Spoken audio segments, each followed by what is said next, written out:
الحمد لله نحمده ونستعينه ونستغفره ونؤمن به ونتوكل عليه ونعوذ بالله من شرور أنفسنا ومن سيئات أعمالنا من يهده الله فلا مضل له ومن يضلل فلا هادي له ونشهد أن لا إله إلا الله وحده لا شريك له ونشهد أن محمدًا عبده ورسوله صلى الله تعالى عليه وعلى آله وأصحابه وبارك وسلم تسليمًا كثيرًا أما بعد فأعوذ بالله من الشيطان الرجيم بسم الله الرحمن الرحيم قل هل يستوي الذين يعلمون والذين لا يعلمون۔ مدرسہ جامعہ الفاروقیہ، ضلع گجرات، تحصیل کھاریا۔ حضرت مولانا عبدالجبار صاحب جو اس مدرسے کے محتمم ہیں اور بڑے بڑے علماء کی حضرت مولانا سرفراز خان صفدر صاحب کی صحبت، حضرت مولانا نفیس الحسینی صاحب کے خلیفہ مجاز بھی ہیں، ان کی دعوت پہ میں یہاں آیا ہوں۔ بڑے حضرات جب بیٹھے ہوں تو حقیقت یہ ہے کہ مجھے ان کے سامنے اوپر بیٹھنا بالکل بھی اچھا نہیں لگتا۔ مجھے بٹھایا گیا ہے اوپر تاکہ سب کو نظر آ جاؤں، بات کرنے میں آسانی ہو، کیونکہ آج کل جو ہے جو چیز مارکیٹ میں سب سے زیادہ شارٹ چل رہی ہے وہ تمیز ہے، بڑوں کا احترام، تمیز۔ مارکیٹ میں جو سب سے زیادہ مہنگی ہو چکی ہے وہ یہ چیز ہے۔ ہماری جو نئی جنریشن ہے اس کے پاس سب کچھ ہے، لیکن بڑوں کا احترام اور اکابر کا ادب، جس کو اردو میں تمیز کہتے ہیں، یہ کیا چل رہی ہے؟ آپ لوگ بھی زبان سے بولیں گے تو بات آگے بڑھے گی، شارٹ چل گئی۔ تو حضرت کی ذرہ نوازی کہ ہم جیسوں کو بلایا، میں دعا کروں گا کہ جو مجھ سے توقعات تھیں، میرا آنا یہاں پر اس مدرسے کے لیے خیر اور برکت کا ذریعہ بنے، اس علاقے کے لیے خیر اور برکت کا ذریعہ بنے، اور آپ حضرات کا اس مدرسے سے رشتہ قائم ہو جائے۔ سمجھتے ہو گے نہیں سمجھتے ہو؟ جس علاقے میں آپ رہتے ہیں وہاں کی مسجد اور مدرسہ سے اگر آپ کا رشتہ نہیں ہوگا تو آپ فرشتہ نہیں بن سکتے۔ سمجھتے ہو گے نہیں سمجھتے ہو؟ برباد ہو جائے گی آپ کی زندگی اگر آپ کا علماء سے تعلق نہیں ہوگا۔ دیکھو، نبی صلی اللہ علیہ وسلم جب دنیا میں آئے تو آپ علم لے کر آئے۔ سب سے پہلا مدرسہ جو وجود میں آیا وہ اصحاب صفہ کا تھا، اصحاب صفہ، ان کا چبوترا۔ وہاں چند مسکین اور غریب صحابہ علم حاصل کرنے کے لیے آیا کرتے تھے، بیٹھا کرتے تھے۔ اللہ نے اپنے حبیب صلی اللہ علیہ وسلم کو حکم دیا، وَاصْبِرْ نَفْسَكَ مَعَ الَّذِينَ يَدْعُونَ رَبَّهُمْ بِالْغَدَاةِ وَالْعَشِيِّ يُرِيدُونَ وَجْهَهُ۔ اے نبی، آپ مدرسہ اصحاب صفہ کے ان طلباء کے ساتھ جا کے بیٹھا کریں جو ہر وقت اللہ کی رضا حاصل کرنے میں مشغول ہیں۔ تو اللہ نے سب سے پہلے اپنے حبیب کو حکم دیا کہ آپ ان طلباء کے پاس جا کے بیٹھیں جنہوں نے دین کا علم سیکھنے کے لیے اپنی زندگیوں کو وقف کر دیا ہے۔ یہاں تک بات کھوپڑی شریف میں آ گئی ہے کہ نہیں آ گئی ہے؟ جو بڑے حضرات بیٹھے ہیں ان سے پیشگی معذرت بھائی۔ اچھا، میں کراچی کا آدمی ہوں، مجھے پرجوش تقریریں نہ آتی ہیں، نہ اس کا اسٹیمنا ہے۔ پنجاب میں جو خطیب ہیں وہ تو بہت پاورفل قسم کے ہوتے ہیں، کیونکہ ان کی خوراکیں بھی پھر ویسے ہی ہوتی ہیں۔ تو اتنا بڑا مجمع اکٹھا ہو گیا، مجھ سے پتہ نہیں آپ کیا توقع لے کے آئے ہوں گے، مفتی صاحب کیا پرجوش خطابت کریں گے، تو مجھے خطابت تو نہیں آتی بھائی، میں چند باتیں آپ کے سامنے پیش کروں گا، سمجھ میں آ جائے عمل کریں، نہیں آئے تو نہیں کریں، کیا خیال ہے؟ اور کوشش کروں گا تمیز آ جائے ہم سب کو۔ جو بار بار میں کہتا ہوں، کمی کس چیز کی ہے؟ تمیز کی۔ تو اللہ نے اپنے حبیب صلی اللہ علیہ وسلم کو حکم دیا کہ آپ بھی اصحاب صفہ کے ساتھ جا کے بیٹھا کریں. کیوں؟ ان کی خاصیت یہ ہے کہ وہ صبح و شام اپنے رب کو پکارتے ہیں. یریدون وجہہ، ان کی نیت دنیا نہیں ہے، انہوں نے اللہ کی رضا کے لیے اپنے آپ کو وقف کر دیا ہے. وقف سمجھتے ہیں؟ دیکھو، جب ہم کوئی، ایک ہوتا ہے صدقہ، ایک ہوتا ہے وقف، دونوں میں فرق ہے. صدقے کا مطلب ہے آپ نے کوئی چیز اٹھا کے کسی کو، غریب کو دے دی، وہ اس کا مالک بن گیا، یہ کیا کہلاتا ہے؟ صدقہ. اس کو وقف نہیں کہہ سکتے. وقف کہتے ہیں حبس العین وصرف المنافع الی الموقوفین علیہم، کسی چیز کے اصل کو روک لینا، اصل کو باؤنڈ کر دینا، روک لینا، اس کے منافع کو صدقہ کرنا. مثال کے طور پر آپ نے پلاٹ صدقہ کر دیا کسی مسکین کو، وہ اس کا مالک بن گیا، یہ عمل وقف نہیں کہلائے گا. انگلش میں اس کو کہتے ہیں انڈاؤمنٹ. وقف یہ جب کہلائے گا آپ نے وہ پلاٹ اپنی ملکیت سے نکالا مگر غریب کو دیا نہیں، بلکہ اللہ کی ملکیت میں دے دیا. سمجھ میں آ رہی ہے بات کہ نہیں آ رہی ہے؟ آپ نے پراپرٹی یا پلاٹ یا باغ یا مکان اپنی ملکیت سے نکالا اور کس کے قبضے میں دے دیا؟ اللہ کے. اب یہ کسی کی ملکیت میں نہیں ہے، یہ اللہ کی ملکیت میں ہے. اب نہ آپ واپس لے سکتے ہو، نہ اس میں وراثت جاری ہوگی، نہ کوئی انسان قیامت تک اس کا مالک بن سکے گا. اللہ کی ملکیت میں دے دیا. اب ہوگا کیا؟ اب چونکہ وہ اللہ کی ملکیت یہ چلا گیا ہے، اس پہ کسی انسان کی ملکیت نہیں ہے. اب اس پلاٹ سے یا پراپرٹی سے جو فائدے حاصل ہوں گے، وہ فائدے غریبوں پہ غریب استعمال کریں گے. اب قیامت تک کے لیے یہ پلاٹ آپ اب کسی کو گفٹ نہیں کر سکتے، کیونکہ یہ آپ کی ملکیت میں نہیں ہے. انسان وہ چیز کسی کو تحفے میں دے گا نا جو اپنی ملکیت میں ہو، تو آپ کی ملکیت میں یہ ہے ہی نہیں، لہذا آپ قیامت تک کے لیے اس کو گفٹ نہیں کر سکتے. اب اس پلاٹ میں آپ کے مرنے کے بعد وراثت جاری نہیں ہوگی. کیوں؟ آپ اس کے مالک ہی نہیں ہو. وراثت اس مال میں جاری ہوتی ہے جس کے آپ مالک ہو. اچھا جی، یہ غریبوں کا پلاٹ ہے تو غریب اس کو بیچ سکتے ہیں؟ نہیں، غریب بھی اس کو نہیں بیچ سکتا، کیونکہ غریب اس پلاٹ کا مالک نہیں ہے. مالک کون ہے؟ اللہ. اب اللہ نے جو کرنا ہے کرے گا، اور ظاہر ہے اللہ سے ہمارا اتنے تعلقات نہیں ہیں کہ ہم اللہ سے کوئی بات کریں تو وہاں سے اللہ کی طرف سے جواب آ جائے. اللہ میاں کلام کرتے ہیں پیغمبروں کے ذریعے، وحی کے ذریعے. پیغمبر دنیا سے چلے گئے. اب نتیجہ یہی نکلا کہ جب اللہ کی ملکیت میں چلا گیا تو اب کیا ہوگا بھائی؟ نہ اس کو گفٹ کر سکتے ہو، نہ اس میں وراثت جاری ہوگی، کوئی گورنمنٹ اس پہ قبضہ نہیں کر سکتی.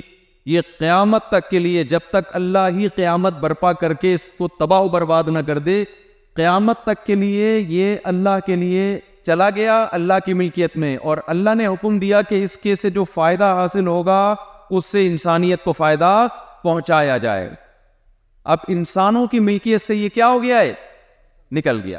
لیکن یہی پلاٹ جب آپ صدقہ کرتے تو جس غریب کی ملکیت میں جاتا، وہ جو چاہے کرتا اس کا، وہ بیچ دیتا، اس میں اس کی وراثت بھی ہوگی.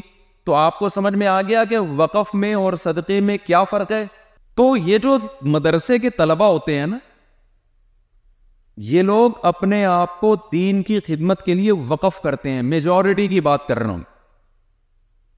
ہم جب مدرسے میں آئے تو میرا مقصد کوئی اپنی تعریفیں نہیں ہے، سارے طلبہ کا یہی جذبہ ہوتا ہے، جتنے علماء ہیں اسی جذبے سے آتے ہیں. اور اگر کسی کا یہ جذبہ نہیں ہے تو بھی نیت ٹھیک کریں اپنی. جب کوئی طالب علم مدرسے میں داخلہ لیتا ہے تو وہ اپنے آپ کو وقف کر دیتا ہے. کس کے لیے؟ اللہ کے لیے. کہ اب سر کے بال سے لے کے پاؤں کے ناخن تک میرے جسم پہ میری مرضی نہیں چلے گی، بلکہ میرے منفعت، میرے فائدے انسانیت کے لیے ہوں گے۔ دیکھو ہر چیز کا فائدہ اس چیز کے حساب سے ہوتا ہے۔ درخت بھی وقف ہو جاتا ہے، آپ نے کھجور کا درخت وقف کر دیا، کیا مطلب؟ اب یہ درخت نہ کٹے گا نہ یہ بکے گا، اس سے جو فائدہ حاصل ہوگا کھجوروں کی صورت میں وہ غریبوں میں تقسیم ہوتا رہے گا۔ حضرت عمر رضی اللہ تعالی عنہ نے مدینہ منورہ میں باغ وقف کیا تھا، کیا مطلب؟ اس باغ کا فائدہ کون اٹھائے گا؟ غریب لوگ اٹھائیں گے۔ آج تک وہ باغ مدینہ منورہ میں موجود ہے۔ سیدنا عمر بن خطاب کی شہادت کے بعد اس میں وراثت جاری نہیں ہوئی۔ آج تک کوئی ایسی گورنمنٹ نہیں آئی ہے کہ اس کو بیچنے کی اس میں جرت ہو، طاقت ہو۔ کیوں؟ اگر کوشش کرے گی تو علماء فتویٰ دیں گے اس کو بیچنا شریعت میں حرام۔ اب یہ قیامت تک کے لیے ایسا ہی رہے گا۔ کتاب کا وقف بھی ہوتا ہے، آپ نے لائبریری میں کوئی کتاب وقف کر دی، اس کا فائدہ کیا ہے؟ لوگ اس سے مطالعہ کریں گے۔ تو انسان بھی وقف ہوتے ہیں، سمجھتے ہو کہ نہیں سمجھتے؟ انسان کا فائدہ کیا ہے؟ انسان کا جو فائدہ ہے نا وہ ہے علم۔ انسان ایسے وقف نہیں ہوتا کہ آپ نے اس کو وقف کر دیا کہ جی یہ ساری زندگی کدال چلائے گا، کنویں کھودے گا، یہ نہیں ہوتا۔ انسان کا وقف یہ ہے کہ وہ اپنے وَمِنَ النَّاسِ مَن يَشْرِي نَفْسَهُ ابْتِغَاءَ مَرْضَاتِ اللَّهِ۔ اللہ تعالیٰ نے 3 قسم کے انسانوں کا ذکر کیا قرآن مجید میں۔ ایک وہ لوگ جو جہنم میں جائیں گے، برے اعمال کرتے ہیں، ایک وہ لوگ جو نیک اعمال کرتے ہیں، اور ایک وہ لوگ جنہوں نے اپنے آپ کو اللہ کی رضا کے لیے بیچ دیا ہے، اللہ سے سودا کر لیا کہ اللہ اب ہم اپنے نہیں ہیں، اب ہم تیرے ہیں۔ سمجھ میں آ رہی ہے بات کہ نہیں آ رہی؟ یشری نفسہ ابتغاء مرضات اللہ، جو لوگ اللہ کے راستے میں جہاد کرتے ہیں انہوں نے بھی اپنے آپ کو اللہ کے لیے بیچ ڈالا۔ جو اپنے آپ کو دین کے علم کے لیے وقف کر دیتے ہیں کہ اللہ ہم نے ساری زندگی دین کا علم حاصل کرنا ہے اور آگے لوگوں میں تقسیم کرنا ہے، انہوں نے بھی اپنے آپ کو اللہ کے لیے بیچ ڈالا۔ کیوں؟ اس لیے کہ ان کے سامنے اب دنیا نہیں ہوتی۔ ہمارے حضرت مفتی رشید احمد صاحب رحمہ اللہ تعالی فرمایا کرتے تھے، جو طالب علم مدرسے میں آئے دنیا کی نیت سے وہ پرلے درجے کا بیوقوف اور پرلے درجے کا احمق ہے، اس لیے کہ نہ اس کو دنیا ملے گی نہ دین ملے گا۔ دین تو اس لیے نہیں ملے گا کہ اس کی شروع سے نیت ہی کیا ہے؟ نیت ہی ٹھیک نہیں ہے۔ جو کام اللہ کے لیے کیا جاتا ہے، دیکھو آپ ڈاکٹر بن رہے ہو، اس میں دونوں نیتیں ہو سکتی ہیں آپ کی، نوٹ بھی چھاپوں گا اور مریضوں کا علاج بھی کروں گا، دونوں نیتیں ہو سکتی ہیں۔ آپ سائنٹسٹ بن رہے ہو، دونوں نیتیں ہو سکتی ہیں آپ کی، بھائی میں انسانوں کی خدمت بھی کروں گا، پیسہ بھی کماؤں گا۔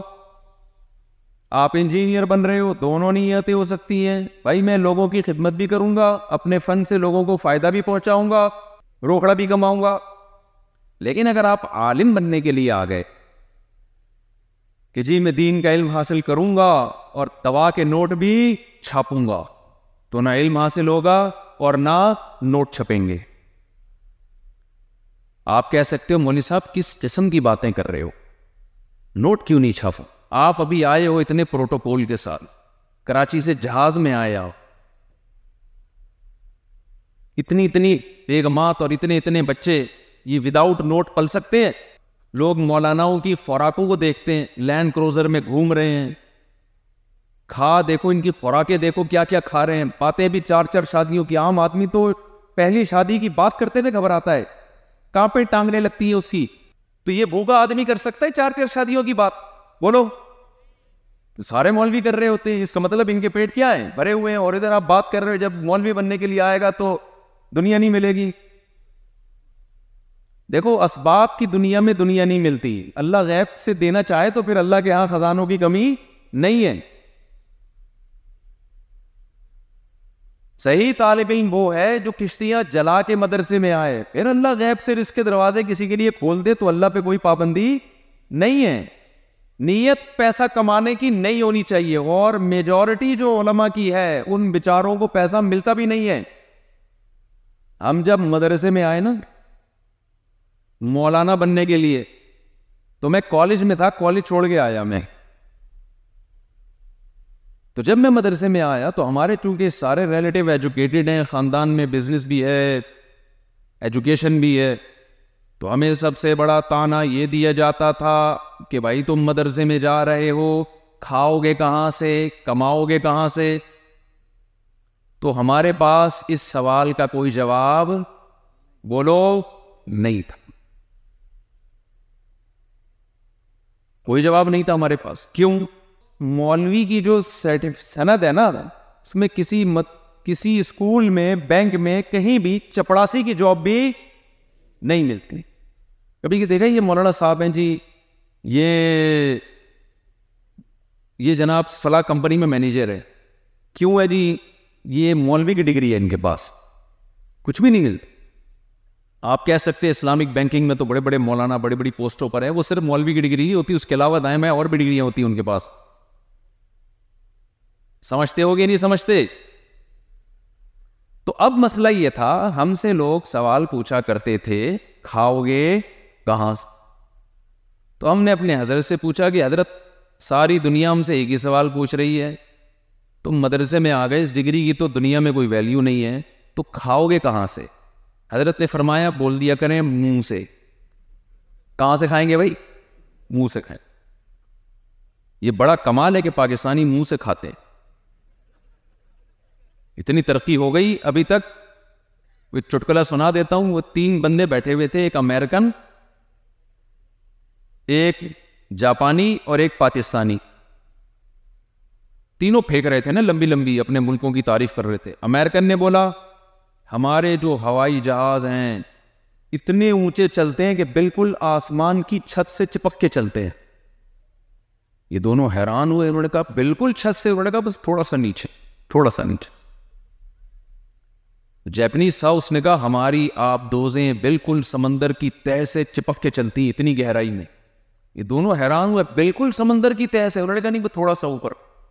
پاکستانی کے پاس کوئی ایسی پروڈکٹ تھی نہیں نا، دماغ ہے پاکستانیوں کے پاس. پاکستانی نے بولا ہماری قوم ناک سے کھانا کھاتی ہے. تو انہیں حیران ہوئے، بالکل ناک سے؟ کہتے نہیں بس تھوڑا سا نیچے.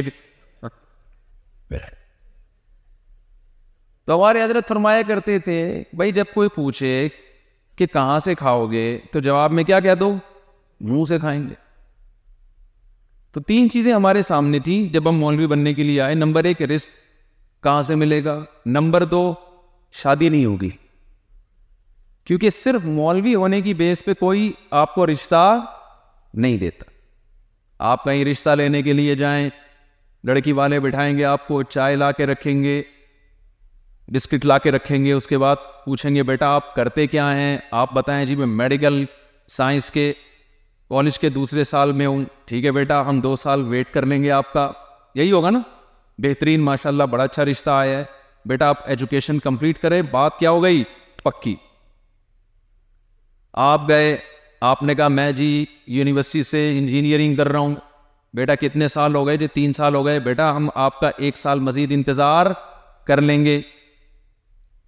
آپ کا بزنس کیا ہے؟ کوئی تیسرا بندہ گیا جی میں بزنس مین ہوں، اتنا کما لیتا ہوں. کوئی بات نہیں بیٹا، ابھی کرنی ہے تو ابھی کر دیتے ہیں، تھوڑا ویٹ کرنا ہے تو ویٹ کر لیں گے.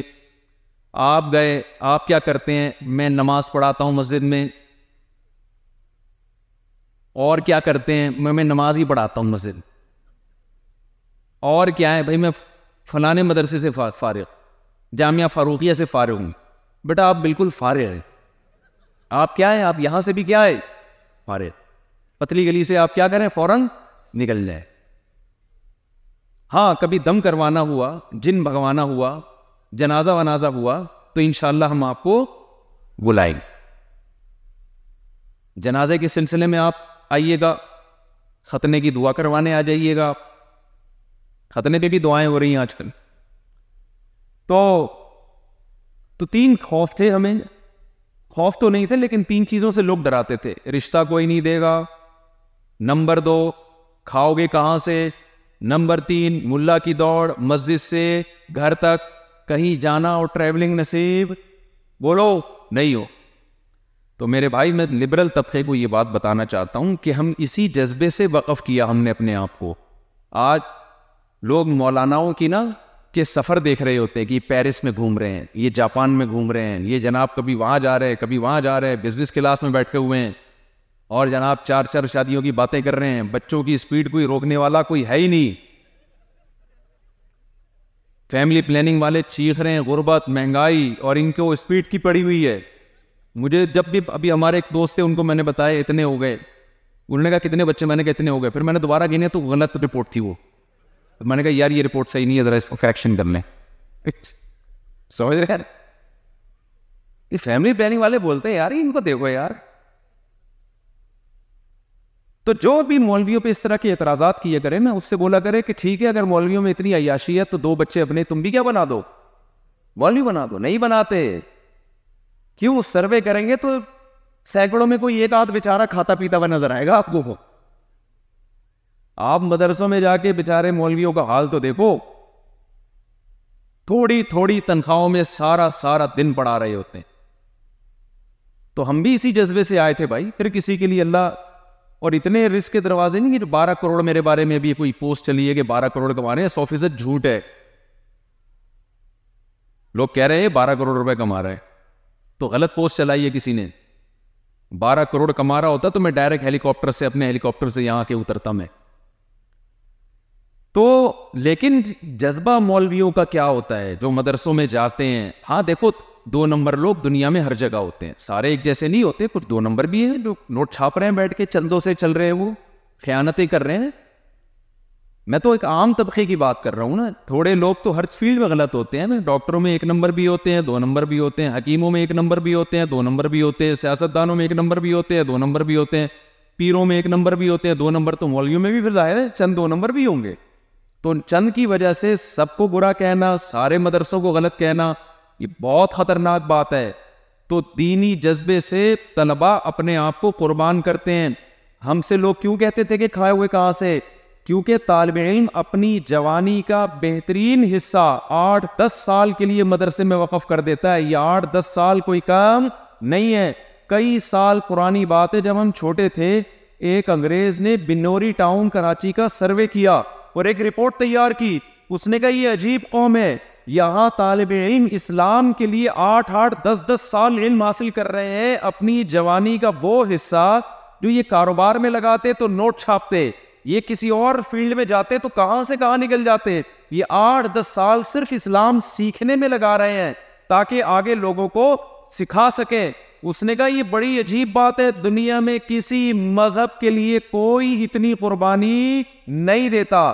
عیسائیوں میں اتنی طاقت نہیں ہے کہ 8-10 سال جوانی کا بہترین حصہ عیسائیت سیکھنے میں اور اس کی تبلیغ میں لگا دیں.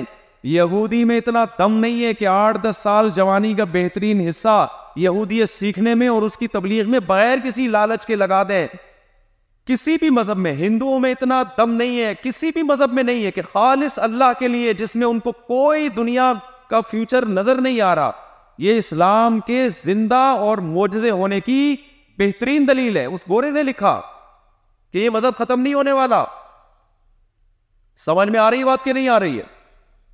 آپ اسلام کی جس چیز کو بھی دیکھو نا، آپ کو ایک زندہ مذہب نظر آئے گا. اسلام دنیا کے ہر مذہب میں روزے ہیں، لیکن پتہ چلتا ہے ان کا رمضان کب آیا.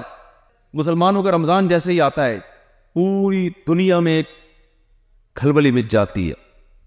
1400 سال پہلے ایک آیت نازل ہوئی، فمن شہد منکم الشہر فلیصم. ایک یتیم پہ نازل ہوئی محمد صلی اللہ علیہ وسلم. ایک عرب میں ایسی جگہ رہتے جہاں نہ گھاس کا تنکا نہ درخت، بیابان زمین کوئی جانا پسند نہیں کرتا. وہاں کے ایک یتیم پر آیت نازل ہوئی، فمن شہد منکم الشہر فلیصم. جب رمضان کا مہینہ آئے تو اے ایمان والو تم پہ روزے فرض ہیں. وہ اعلان ہوا اور آج رمضان آتا ہے. 1400 سال گزر گئے. رمضان کی رونق کم ہونے کے بجائے بڑھتی چلی جا رہی ہے. پوری دنیا میں مسلمان 1 مہینہ بھوکا پیاسا رہتے ہیں. زندہ مذہب ہے. زکوٰۃ دیکھ لو، قربانی دیکھ لو. کسی مذہب کے ماننے والوں کا کوئی تہوار اتنا مہنگا ہے جتنا مسلمانوں کا ہے. عیسائی کرسمس پہ جتنا خرچ کرتے ہیں، ہندو ہولی پہ جتنا خرچ کرتے ہیں، یہودی اپنی خوشی کے موقع پہ جتنا خرچ کرتے ہیں، وہ سارے خرچے سارے مذہبوں کے ترازو کے ایک پلڑے میں. اور صرف مسلمان بقرعید پہ جو جانور کاٹتا ہے نا، اربوں روپے خرچ ہوتا ہے، وہ دوسرے پلڑے میں رکھ دو تو یہ اس کا 1000واں حصہ بھی نہیں بنے گا. سمجھ میں نہیں آ رہی میرا خیال ہے؟ تو زندہ مذہب ہے. تو یہ زندہ ہے کیوں ہے؟ حج کو دیکھ لو، کتنے لوگ جاتے ہیں. حج تو عیسائیوں میں بھی ہے، حج تو یہودیوں میں بھی ہے. پتہ چلتا ہے کہ ان کا حج کب آتا ہے بھائی. کبھی آپ نے دیکھا عیسائیوں کی فلائٹیں بیت المقدس جا رہی ہیں حج کرنے کے لیے؟ کبھی سنا آپ نے؟ یا یہودیوں کی فلائٹیں جا رہی ہیں؟ مسلمانوں کا حج آتا ہے، کیا منظر ہوتا ہے، ذرا کسی بین الاقوامی ایئرپورٹ پہ جا کے کھڑے ہو کے دیکھا کرو. ہر جہاز کے پیچھے جہاز لگا ہوا ہے، حاجیوں کو لے کے مکہ کی طرف، دوسرا جہاز اس کے پیچھے مکہ کی طرف، تیسرا جہاز اس کے پیچھے. اور سارے ایلیٹ کلاس لوگ اس میں، غریب بھی ہیں، متوسط بھی ہیں، اونچے طبقے کے لوگ بھی ہیں، ڈاکٹر بھی ہیں، بادشاہ بھی ہیں، وزیر بھی ہیں، آفیسرز بھی ہیں. ہر طبقے کا آدمی ایک لباس پہن کے کدھر کو جا رہا ہے؟ بیت اللہ. کیوں؟ ابراہیم علیہ السلام نے ہزاروں سال پہلے یہ اناؤنسمنٹ کی تھی کہ اذن فی الناس بالحج یاتوک رجالا وعلی کل ضامر یاتین من کل فج عمیق. اے ابراہیم اعلان کر دے کہ یہ عرض. جب ابراہیم علیہ السلام اعلان کر رہے تھے نا تو بیت اللہ ہی تھا بس، اور ایک ہاجرہ تھی ان کی زوجہ، اور ایک ان کا بیٹا اسماعیل، اور پبلک نام کی کوئی چیز اس پورے ریگستان میں نہیں تھی. کوئی انٹرٹینمنٹ کی چیز نہیں. کتنا دور آپ ذرا جہاز سے جب سفر کرتے ہیں تو نیچے ریگستان دیکھا کرو، اتنا لمبا ریگستان اور تپتی ہوئی گرمی. ابراہیم سے اللہ اعلان کروا رہا ہے کہ اعلان کر دو، لوگ ہر جگہ سے یہاں پر اس گھر کی زیارت کے لیے آئے. ابراہیم علیہ السلام سوچتے ہوں گے، اے اللہ یہاں کوئی تفریحی جگہ ہوتی، یہاں کوئی بڑے بڑے خوبصورت ہوٹل ہوتے، یہاں پر انٹرٹینمنٹ کا کوئی سامان ہوتا، آبشاریں ہوتی، خوبصورت پہاڑ ہوتے، رنگ برنگے پھول ہوتے، تو لوگ آتے ہی اس جگہ کو دیکھنے کے لیے. یہاں تو کچھ بھی نہیں ہے. اللہ نے ابراہیم سے کہا، اچھا ابراہیم علیہ السلام کے پاس کوئی مائک بھی نہیں ہے، کوئی سوشل میڈیا بھی نہیں ہے، کوئی فیس بک کا کوئی آئی ڈی بھی نہیں ہے کہ اپنا پیغام دنیا تک پہنچائے. اللہ نے کہا آپ یہاں کھڑے ہو کر اعلان کر دے، آپ کا پیغام پوری دنیا کے کونے کونے تک پہنچانا میری ذمہ داری ہے. ایسی اناؤنسمنٹ ہوئی ہے کہ آج حج کے دنوں میں پوری دنیا کیسے کتنے لاکھوں روپے خرچ کر کے اس گھر کا طواف کرنے کے لیے پہنچ رہی ہے. تو یہ اسلام کے زندہ ہونے کی علامت ہے. تو یہ زندہ ہے کیوں؟ یہ پوائنٹ ٹو بی نوٹڈ ہے. یہ زندہ ہے کیوں؟ یہ ان مدرسوں کی وجہ سے زندہ ہے. یہ اصحاب صفہ کی وجہ سے زندہ ہے. پہلا مدرسہ کون سا تھا؟ اصحاب صفہ. ان صحابہ نے اپنے آپ کو دین سیکھنے کے لیے وقف کیا، بھوک اور پیاس برداشت کر کے. ایسی غربت تھی کہ بعض مرتبہ طلبہ ایک دوسرے کی طرف پشت کر کے بیٹھتے تھے صحابہ کرام، کیونکہ ان کے پاس سطر پہ کپڑا، سطر چھپانے کے لیے کپڑا نہیں تھا. یہ قربانی انہوں نے دی. سمجھتے ہو کہ نہیں سمجھتے؟ اس کے بعد کیا ہوا؟ رسول اللہ صلی اللہ علیہ وسلم کے دنیا سے جانے کے بعد ان صحابہ سے تابعین نے علم حاصل کرنا شروع کیا، اپنے آپ کو وقف کیا دین کے علم کے لیے، ٹائم قربان کیا اپنا. ان صحابہ کے شاگرد تابعین وجود میں آئے، پھر ان تابعین نے وقف کیا دین سکھانے کے لیے، سیکھنے کے لیے. پھر تبع تابعین کی ایک جماعت وجود میں آئی، پھر تبع تابعین کے شاگرد، پھر ان کے شاگرد، پھر ان کے شاگرد.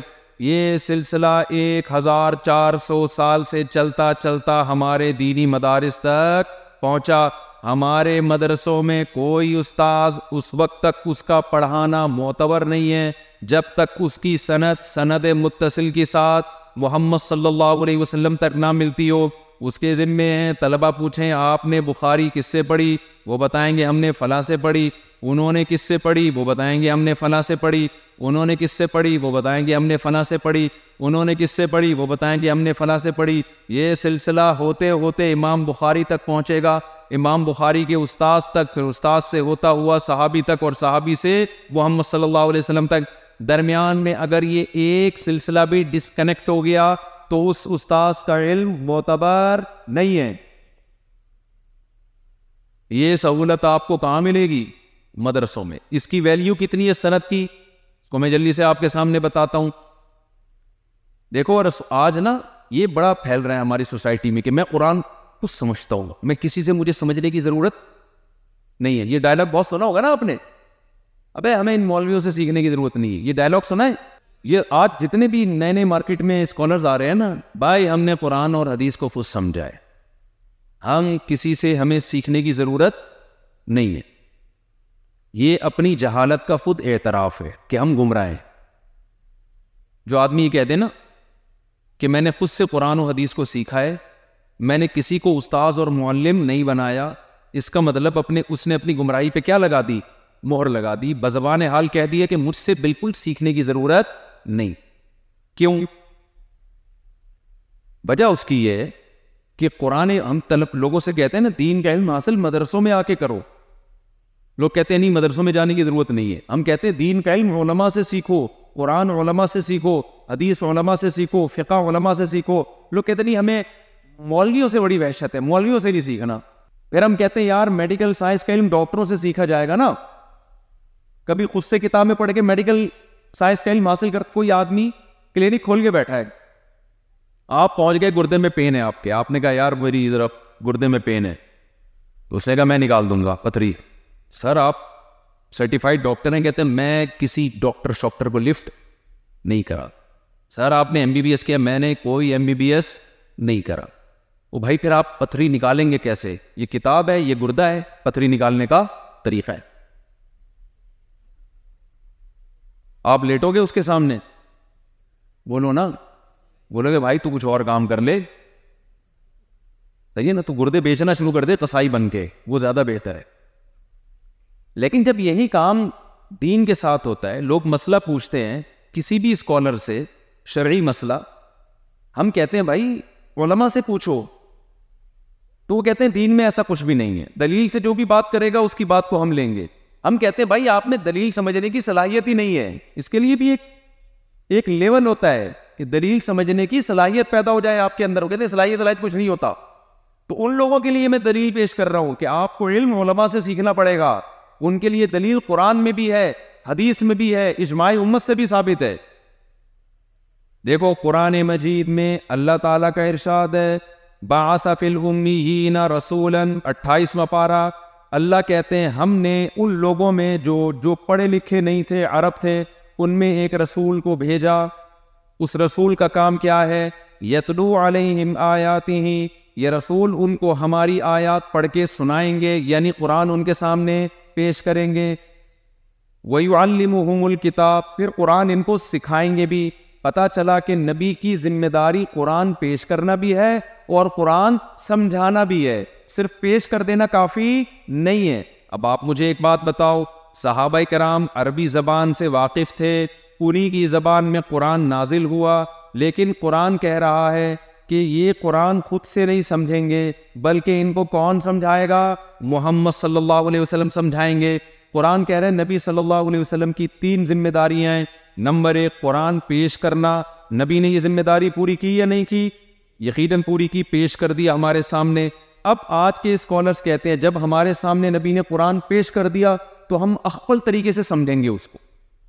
پشتو میں کہتے ہیں نا اخبل طریقہ, اپنے طریقے سے سمجھیں گے, ہمیں کسی سے سمجھنے کی ضرورت نہیں ہے. تو بھائی قرآن ہی کہہ رہا ہے کہ نبی کی ذمہ داری صرف قرآن پیش کرنا نہیں ہے, بلکہ دوسری ذمہ داری کیا ہے؟ یعلمہم الکتاب, نبی قرآن کو ایکسپلین بھی کریں گے. لتبین للناس ما نزل الیہم, جو قرآن ان پر نازل ہوا ہے اس کی ایکسپلینیشن, اس کو ڈیفائن کرنا کس کے ذمے ہے؟ محمد صلی اللہ علیہ وسلم کے ذمے. صحابہ کہہ سکتے تھے کہ یا رسول اللہ ہم خود پڑھ لیں گے, آپ کو ایکسپلین کرنے کی ضرورت نہیں ہے, ہماری زبان میں نازل ہوا. نہ نہ نہ, قرآن نے کہا نبی کے ذمے پیش کرنا بھی ہے اور ایکسپلین کرنا بھی ہے. اب تیسرا بھی اللہ نے فرما دیا کہ تیسرا بھی ایک کام کرنا ہے. آج بہت سے لوگ کہتے ہیں کہ ہمیں کسی سے کاؤنسلنگ کی ضرورت نہیں ہے، ہم خود قرآن پڑھ کے نیک انسان بن جائیں گے، حدیث پڑھ کے نیک انسان بن جائیں گے۔ قرآن کہہ رہے ہیں نا نا نا نا نا، نبی کا ایک تیسرا کام بھی ہے، وَيُزَكِّيهِمْ، نبی ان کو نیک انسان بنائیں گے بھی، تزکیہ کریں گے، ظاہر باطن گناہ چھڑوائیں گے ان سے۔ تو صحابہ کرام جو کامل بنے اس لیے کہ نبی نے قرآن دیا، پھر صحابہ نے نبی سے سمجھا، پھر صحابہ نے نبی کی صحبت میں رہ کے اپنا تزکیہ کیا۔ یہ کام صحابہ کا نبی کی صحبت کے بغیر ممکن نہیں تھا۔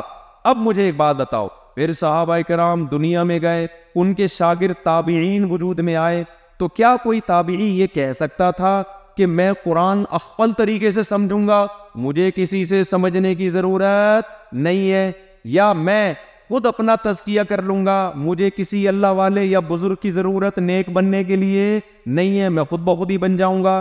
تو اگر کوئی تابعی یہ بات کہتے تو صحابی کہتے بھائی ہم خود نہیں بن سکے تو تم خود سے کیسے بن جاؤ گے؟ تو تابعی کو نیک بننے کے لیے، قرآن و سنت کا علم حاصل کرنے کے لیے ضروری تھا کہ جس پروسیس سے صحابی گزرا ہے اسی پروسیس سے کون گزرے؟ تابعی۔ اب نبی دنیا میں نہیں تھے، نبی کے صحبت یافتہ صحابی دنیا میں موجود تھے، اب جو کام نبی کے ذمہ تھا وہ کام کس کے ذمہ ہو گیا؟ صحابی کے۔ تو صحابی نے آگے قرآن دیا، صحابی نے قرآن سمجھایا، اور صحابی نے اپنے شاگردوں کا تزکیہ کیا۔ تو تینوں پروسیس سے تابعین کو گزارا گیا ہے، پھر وہ قوم کے مقتدا اور رہبر بنے ہیں۔ اگر تبع تابعی ایسی بات کرتے نا تو تابعی کیا کہتے؟ بھائی ہمیں صحابہ نے قرآن دیا، ہمیں سکھایا بھی، اور ہمیں اس پہ چلایا بھی، تو ہم قرآن پہ چلنے میں صحابی کے محتاج تھے، تو تم قرآن پہ چلنے میں کس کے محتاج ہو؟ ہمارے محتاج ہو۔ صحابی کا صحبت یافتہ وہ کام کرے گا جو کس نے کیا؟ صحابی نے۔ صحابی وہ کام کریں گے جو محمد صلی اللہ علیہ وسلم نے کیا، کیونکہ انہوں نے کس کی صحبت اٹھائی؟ محمد صلی اللہ علیہ وسلم کی۔ پھر تابعین کے بعد جو تابعین کے صحبت یافتہ تھے انہوں نے تابعین سے قرآن سیکھا بھی، قرآن سمجھا بھی، اور تزکیہ بھی کیا۔ تو یہ سند متصل کے ساتھ سلسلہ آج تک چلا آ رہا ہے۔ جو اس سلسلے سے ڈسکنیکٹ ہوگا اس کا رشتہ محمد صلی اللہ علیہ وسلم سے ڈسکنیکٹ ہو جائے گا، اس کا نہ علم معتبر، اس کا نہ عمل معتبر ہے۔ نہیں آ رہی میرے فالو، لہذا کوئی یہ کہا کرے نا کہ میرا کوئی استاذ نہیں ہے، میں خود سے قرآن سنوں، مولویوں کے چکر میں نہیں پڑتا ہوں، تو بھائی تو پھر کسی اور کے چکر میں پڑ جائے، کوئی اور سند نکال کے لیا، نبی سے مل رہی ہو، ہمیں تو سند چاہیے بھائی، کیونکہ ایک ایسی بات ہے کہ صحابہ سیکھ رہے ہیں نبی سے، تابعین ان سے سیکھ رہے ہیں جنہوں نے نبی کی صحبت اٹھائی، تبع تابعین ان سے سیکھ رہے ہیں جنہوں نے صحابی کی صحبت اٹھائی، اور پھر تبع تابعین کے شاگرد ان سے سیکھ رہے ہیں جنہوں نے تبع تابعین کے اور تابعین کی صحبت اٹھائی۔ تو یہ تو سارے ایک دوسرے کی صحبت اور مجاز یافتہ لوگ تھے، جو سلسلہ چلا آ رہا ہے، آپ اس سلسلے سے ہٹ گئے تو اس کا مطلب من شذ شذ فی النار۔ حدیث میں آتا ہے جو اہل اسلام، جو مسلمان جس پہ چلے آ رہے ہیں نا، جو اس سلسلے سے ہٹے گا قیامت کے دن بھی اللہ اس کو عام مسلمانوں سے ہٹا کے جہنم کا ایندھن بنائے گا۔ یہ سلاسل جو سند متصل کے ساتھ ہیں یہ آپ کو کہاں ملیں گے؟ بولو، صرف دینی مدرسوں میں۔ اس لیے ان مدرسوں کی قدر کرنی چاہیے۔ اب یہاں کچھ لوگ سوال کریں گے، اچھا یعنی جو اس سلسلے سے منسلک ہیں وہی صحیح ہیں، تو فلاں بھی تو اس سلسلے سے منسلک ہے، وہ تو ٹھیک؟ بولو نہیں، فلاں فرقہ بھی اس سلسلے سے منسلک ہے، وہ تو گمراہی پھیلا رہا ہے، فلاں مولانا اس سلسلے سے منسلک ہے، وہ تو 2 نمبر ہے۔ ایسی رپورٹیں لوگ پیش کرنا کیا کرتے ہیں؟ بولو، شروع کرتے۔ اس کا جواب سمجھے پھر میں بات کو آگے چلتا ہوں۔ آپ کے مجھے لگ رہا تھوڑی گاڑی باتیں ہو گئی ہیں، زیادہ ٹیکنیکل قسم کی باتیں ہو گئی، تو یہ ٹیکنیکل باتیں ضروری ہیں۔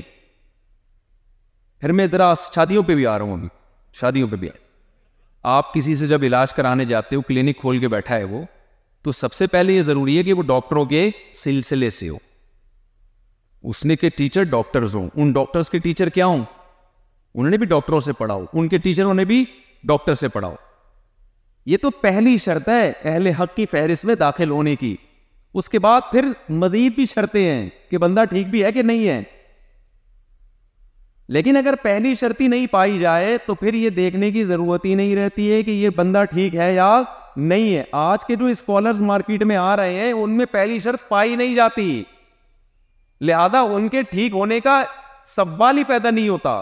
تو پہلی شرط جو میں نے بتائی کہ آپ کا سلسلہ نبی سے ملتا ہو, آپ کے ٹیچروں کا, استاذوں کا, آپ کا کوئی شیخ و مرشد ہو جس سے آپ نے اصلاح کرائی ہو. ایویں اٹھ کے نہ پیدا ہو گئے ہو آپ کہ بس اکیلے, نہ کوئی مرشد ہے, نہ کوئی استاذ ہے, نہ کوئی مربی ہے, بس اقبل طریقے سے ہدایت حاصل کر رہا ہوں میں. ایسا نہیں ہونا چاہیے. یہ پہلی شرط ہے. اس شرط کے بعد پھر مزید کچھ شرطیں ہیں کہ صرف اتنا کافی نہیں ہے, پھر یہ کہ حق پر بھی ہو, وہ باطل کو فالو نہ کر رہا ہو. تو دینی مدرسوں کی اہمیت کو آپ سمجھیں. اب میں آگے آتا ہوں.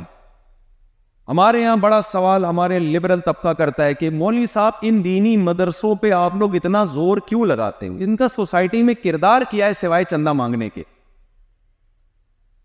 یہ ایک بڑا سوال ہوتا ہے.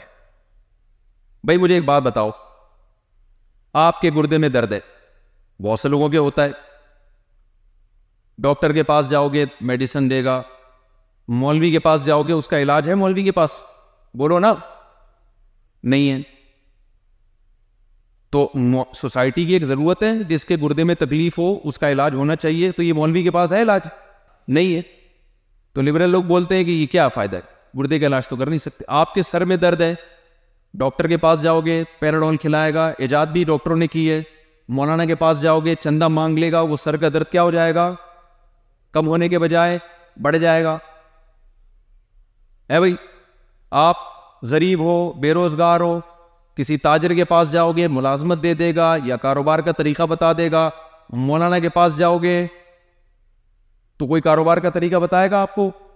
اے بھائی تو جب کسی مسئلے کا حل مولانا کے پاس ہے ہی نہیں تو پھر مولانا کی سوسائٹی میں ضرورت بھی نہیں ہے.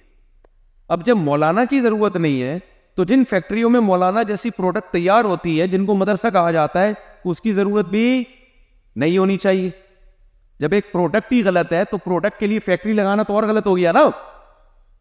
دیکھو چرچ پہ پابندی ہے نا گورنمنٹ کی طرف سے,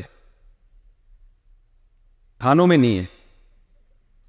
میں یہاں سے نا اجتماعی قربانی کے لیے ایک دفعہ جانور خرید کے لے گیا, بھائی پولیس والے بیٹھے, پیشگی معذرت, میں اجتماعی قربانی کے لیے جانور لے کر گیا تو اس کے لیے ہم بہاولپور سے جانور خریدا ہم نے 40-50 بچڑے, تو اس کے لیے 2-4 ملازم بھی لے گئے ہم بہاولپور سے کہ ان کو بقرعید میں 8-10 دن ہیں ان کو پالیں گے.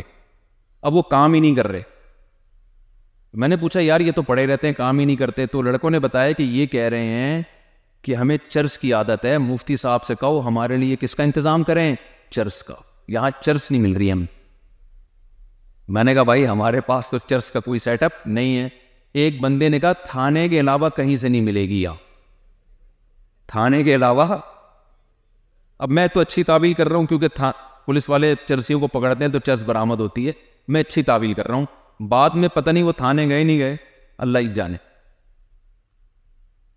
تو سوال پیدا ہوتا ہے مولانا صاحب تو سوسائٹی میں کوئی کام کر ہی نہیں سکتے, نہ وہ کسی کے سر پہ بال اگا سکتے ہیں, اے بھائی, نہ وہ کسی کی روزگار میں اضافے کا ذریعہ بن سکتے ہیں, نہ وہ کسی کے گردے کی پتھری نکال سکتے ہیں. کسی کے دل میں درد ہو رہا ہے, مولانا صاحب کے پاس نہیں آئے گا, وہ ڈاکٹر صاحب کے پاس جائے گا. آپ کو علاقے میں سڑک بنوانی ہے, ضرورت ہے معاشرے کی, مولانا کے پاس آتے ہو یا انجینئروں کے پاس جاتے ہو. ہر کام جب دوسرا طبقہ کر رہا ہے, پنکھا بھی خراب ہو جائے تو کوئی مولوی بیچارہ پیچکس لے کے اس کو ٹھیک بھی نہیں کر سکتا. تو جب یہ بیچارہ کسی کام کا ہے ہی نہیں تو پھر اس کی جن فیکٹریوں میں یہ مولانا تیار ہوتے ہیں, ان فیکٹری جیسے چرس ہے نا, کسی کام کی نہیں ہے تو اس کی فیکٹری بھی بند ہونی چاہیے. تو مولاناؤں کی فیکٹری مدرسہ ہے وہ بھی کیا ہونا چاہیے, بند ہونا چاہیے. تو آج میں آپ کو ایک مثال سے سمجھاؤں گا کہ بھائی مولانا کا سوسائٹی میں جتنا بڑا کردار ہے نا, اتنا بڑا ڈاکٹروں اور انجینئروں کا کردار نہیں. ان کی ضرورت ہے سوسائٹی کو, ڈاکٹروں کی بھی ہے, کسی کی نفی نہیں کرنا, لیکن سوسائٹی میں سب سے زیادہ ضرورت اگر کسی طبقے کی ہے تو وہ علماء کی ہے. اور جب علماء کی ہے تو جن اداروں میں علماء تیار ہوتے ہیں، جن فیکٹریوں میں جن کو مدرسہ کہا جاتا ہے، اس کی ضرورت بھی سوسائٹی میں سب سے زیادہ ہے۔ اب آپ کہہ سکتے ہیں جی کیا ضرورت ہے؟ دیکھو میں ایک مثال سے بات اکثر سمجھاتا ہوں کہ اگر آپ، میں چونکہ مولوی ہوں تو حلوے کی مثال دوں گا، ویسے میں حلوہ کھاتا نہیں ہوں لیکن مثال تو مولانا کے انصاف سے جو ہوتی ہے نا وہ دینی چاہیے۔ اگر میں حلوہ کھاتا نا تو میں 4 آدمی ہوتا بھی، ٹھیک ہے، میں اتنا باریک نہ ہوتا جتنا میں اس وقت آپ کو نظر آ رہا۔ تو آپ کسی کو سمجھا رہے ہو، کوئی گورا آپ کے پاس آیا اور آپ اس کو بتا رہے ہو کہ دیکھو حلوہ بڑی مزے کی چیز ہوتی ہے، اور حلوے میں سب سے امپورٹنٹ چیز کیا ہوتی ہے؟ چینی، میٹھا۔ اگر حلوے میں میٹھا نہ ہو تو حلوہ کسی کام کا ہوگا؟ بھائی اس میں بادام ڈال دیے، پستہ ڈال دیا، کھویا ڈال دیا، کیا کچھ ڈال دیا، چینی بھول گئے۔ آپ کی بیگم نے آپ کے لیے حلوہ بنایا، سب کچھ ڈال دیا، کھویا بھی، ملائی بھی، گھی بھی، سوجی بھی، گاجر بھی ملا دی، کیا کچھ ملا دیا، چینی ڈالنا بھول گئی۔ آپ کے سامنے حلوہ لا کے رکھا گیا اور بیگم نے کہا کھائیے، تناول فرمائیے۔ آپ نے جب پہلا چمچہ زبان پہ رکھا بالکل پھیکا۔ آپ نے کہا بیگم یہ کیا بنا دیا؟ بیگم نے کہا اوہ وہ میں چینی ڈالنا بھول گئی۔ آپ بولو گے بیگم کھویا ڈالنا بھول جاتی، آپ اس میں گھی ڈالنا بھول جاتی۔ چینی تو جزو اعظم ہے حلوے کا، اس کے بغیر حلوے میں ذرہ برابر بھی مٹھاس پیدا نہیں ہوتی۔ کرکرا ہے حلوے کا مزہ، ایک لقمہ نہیں کھایا جائے گا، ایک نوالا نہیں کھایا جائے گا آپ سے، کسی کام کا نہیں اپنے تمام تر لوازمات کے باوجود۔ تو میں آپ سے یہ عرض کروں گا، جس سوسائٹی میں دنیا کی تمام نعمتیں ہیں، جیسے یورپ، امریکہ، مغربی دنیا، ان کے پاس سارے کھوئے ملائی ان کی سوسائٹی کے حلوے میں ڈلے ہوئے ہیں۔ ان کے پاس بہترین سائنسدان، ان کے پاس بہترین جہاز بنتے وہاں پر ہیں۔ ایسی ترقی کی انتہا کو وہ پہنچے کہ ہم 500 سال تک بھی وہاں پہنچ نہیں سکتے۔ اس سوسائٹی کے حلوے میں ہر نعمت ہے، مولوی کی چینی نہیں ہے اس سوسائٹی میں، جس کی وجہ سے تمام تر نعمتوں کے باوجود وہ سوسائٹی کیا بن گئی؟ پھیکی۔ اور ہمارے پاس ٹینشنوں کے تمام اسباب ہماری سوسائٹی میں بے روزگاری، ہماری سوسائٹی میں ڈینگی، ہماری سوسائٹی میں ملیریا، ہماری سوسائٹی میں کورونا بھی دبا کے پھیلا ہے، لیکن سوسائٹی کو پتہ ہی نہیں چلا کہ کتنے جنازے اٹھے، کتنے مارکیٹ سے چلے گئے، ٹھیک ہے نا۔ میں ادھر گیا وہاں جرمنی میں، تو لوگوں نے مجھے بتایا کہ یہاں کورونا میں اتنا خوف تھا کہ جتنی گورنمنٹ نے پابندی لگائی نا، لوگوں نے خود سے ڈبل پابندی اپنے اوپر لگا لی۔ گورنمنٹ نے کہا 6 فٹ کا فاصلہ رکھنا ہے، لوگوں نے کہا ہم 12 فٹ کا رکھیں گے۔ ہمارے یہاں گورنمنٹ نے کہا 6 فٹ کا فاصلہ رکھنا ہے، ہم نے کہا ہم جھپی پا کے آپس میں کیا کریں گے؟ ایک دوسرے کے منہ پہ چھینکیں گے۔ خوف نام کی کوئی چیز، یہ بھی غلط ہے، کوئی میں اس کو اپریشیٹ نہیں کر رہا، خوف نہیں ہے، سمجھ رہے ہو کہ نہیں سمجھ رہے؟ تو سوسائٹی میں اتنا کچھ ہو کے بھی اس سوسائٹی میں عالم کی، مولانا کی چینی، شوگر نہیں۔ انگریزوں کے یہاں مولانا نہیں ہوتے، پتہ ہے آپ کو؟ آپ نے کبھی سنا مولانا مائیکل جیکسن تشریف لا رہے ہیں؟ ہے بھائی، سنا آپ لوگوں نے؟ مولانا، مجھے تو وہاں کے نام بھی زیادہ نہیں آتے نا، کوئی گوروں کے 2-4 نام بتاؤ۔ مولانا نہیں ہوتے وہاں پہ، مذہبی اسکالرز ہوتے ہیں، لیکن وہ دم درود کے لیے اور کچھ ایسی کچھ اس طرح کی چیزوں کے لیے، حلال حرام جائز ناجائز بتانے والے مولانا نہیں ہوتے۔ ہماری سوسائٹی میں خودکشی کے تمام اسباب موجود ہیں۔ گورے کو لا کے یہاں 1 ہفتے کے لیے چھوڑ دو، وہ ٹینشن سے، اردو بھی آتی ہو بشرطے کے، وہ ٹینشن سے مر جائے گا۔ وجہ کیا ہے میرے بھائی؟ دیکھو اس بات کو خوب اچھی طرح سمجھو۔ انسان کی زندگی کے 2 پہلو ہیں، یہ بہت تھوڑی سی ٹیکنیکل بات ہے، اللہ کرے سمجھ میں آ جائے۔ انسان کی زندگی کے 2 پہلو ہیں۔ ایک پہلو ہے اس کی مادی زندگی کا، انسان کھاتا ہے، انسان کو قضائے حاجت کی ضرورت ہے، انسان کے دل میں عورت کی طرف اٹریکشن ہوتی ہے، جس کے بعد نسل پیدا ہوتی ہے، انسان آرام چاہتا ہے۔ تو یہ تمام کی تمام چیزیں جانوروں میں بھی اللہ نے رکھی ہیں۔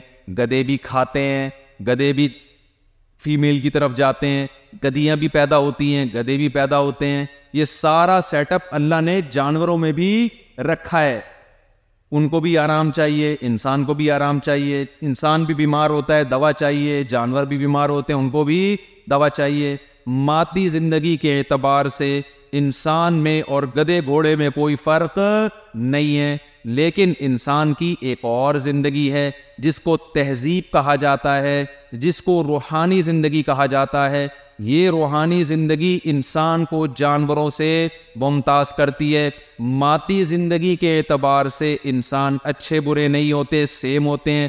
روحانی زندگی کے اعتبار سے انسانوں کی دو قسمیں ہیں، کچھ انسان اچھے ہوتے ہیں، کچھ انسان برے ہوتے ہیں. مثال سے بات سمجھاتا ہوں. دیکھو کتا ایک جانور ہے، کیا کتوں میں اچھے برے ہوتے ہیں؟ اس لحاظ سے تو ہوتے ہیں، کوئی زیادہ طاقتور ہے، کوئی کمزور ہے. لیکن آپ بولے یہ کتا ہمیشہ سچ بولتا ہے، یہ والا کتا کبھی سچ بولتا ہے، جب 2 نمبری کرنے پہ آتا ہے تو جھوٹ بولتا ہے. کیا کتوں میں یہ فرق ہے؟ یہ والا کتا وفادار ہے، یہ والا کتا بے وفا ہے. نہ بھائی نہ، کتے میں وفا کے سافٹ ویئر اللہ نے پیدائشی انسٹال کر دیے. کتے نے جب بھی آپ روٹی ڈالو گے آپ کے سامنے دونوں ہلانی ہے. شیر کو اللہ نے بہادر پیدا کیا، قیامت تک کے لیے بہادر رہے گا. شیروں میں ایسا نہیں ہوتا یہ بزدل شیر ہے، یہ بہادر شیر ہے. گیدڑ کو اللہ نے بزدل پیدا کیا، قیامت تک کے لیے وہ کیا رہے گا؟ بزدل رہے گا. کوے کو اللہ نے چالاک پیدا کیا، ہوشیار پیدا کیا. کوا ہمیشہ چالاک رہے گا، وہ 2 نمبری کرتا رہے گا ہمیشہ. لومڑی کو اللہ نے چالاک پیدا کیا. تو یہ جو ان جانوروں میں کو جیسا اللہ نے بنانا تھا ویسا بنا کے ماں کے پیٹ سے نکالا اور قیامت تک کے لیے اسی صفت پہ چلا دیا. انسانوں میں ایسا نہیں ہے. انسانوں میں آپ کو بہادر بھی ملیں گے، بزدل بھی ملیں گے، ایسے لوگ بھی ملیں گے دوستی یاری کے بڑے دیا کرتے تھے جی، لیکن بڑے حوالے دیا کرتے تھے، دوست میں تیرے لیے جان دے دوں گا. لیکن جب دیکھا کہ کوئی دوست پٹ رہا ہے تو ایسا مارکیٹ سے شارٹ ہوئے کہ کہیں 2 تھپڑ مجھے بھی نہ پڑ جائیں. ایسے بھی ہے نا دوست. اور ایسے دوست بھی ہے کہ بھائی وفا کی اور دوست کی خاطر جان دے دی. انسانوں میں آپ کو وفا کرنے والے بھی ملیں گے اور بے وفا بھی ملیں گے. انسانوں میں آپ کو سخی بھی ملیں گے اور کنجوس بھی ملیں گے. انسانوں میں آپ کو صاف ستھرے رہنے والے بھی ملیں گے اور 6 مہینے نہ نہانے والے میلے کچیلے بھی ملیں گے. خوشبودار بھی ملیں گے، بدبودار بھی ملیں گے، وفادار بھی ملیں گے، بے وفا بھی ملیں گے. ہر طرح کی چیز انسانوں میں مارکیٹ میں اویلیبل ہے. جانور ایک ہی جیسے ہیں، ان کو کوئی گائیڈنس کی ضرورت بولو نہیں ہے، ان کی کوئی روحانی زندگی نہیں ہے. انسان کی ایک روحانی زندگی ہے اور ایک مادی زندگی ہے. یہ روحانی زندگی جس کی وجہ سے انسان کہلاتا ہے، یہ روحانی زندگی علماء کے بغیر اس کو سدھارنا ممکن نہیں ہے. گورے کے پاس مارکیٹ سے مولوی شارٹ ہو گیا جس کی وجہ سے اس کی روحانی زندگی کی ایسی کی تیسی ہو گئی ہے. آپ کہتے ہو گوروں نے اتنے اچھے اچھے گھر بنائے ہیں، تو شیر بھی اپنے لیے اپنی عقل کے مطابق بڑے اچھے گھر بنا لیتا ہے. آپ کہتے ہو کہ جی انہوں نے اتنی ترقی کی ہے. بھائی جس جانور کو اللہ نے جو ترقی کے سافٹ ویئر اس میں ڈال دیا نا، وہ اس میں اپنی فیلڈ میں ماہر ہے. شہد کی مکھی جس طرح سے شہد بناتی ہے میں اور آپ تصور نہیں کر سکتے. لیکن روحانی زندگی کیا ہو گئی؟ ختم. اب میں آپ کو مثالوں سے بات سمجھاتا ہوں. دیکھو مجھے ایک بات بتاؤ، انسان میں اور گدھے گھوڑوں میں کیا فرق ہے؟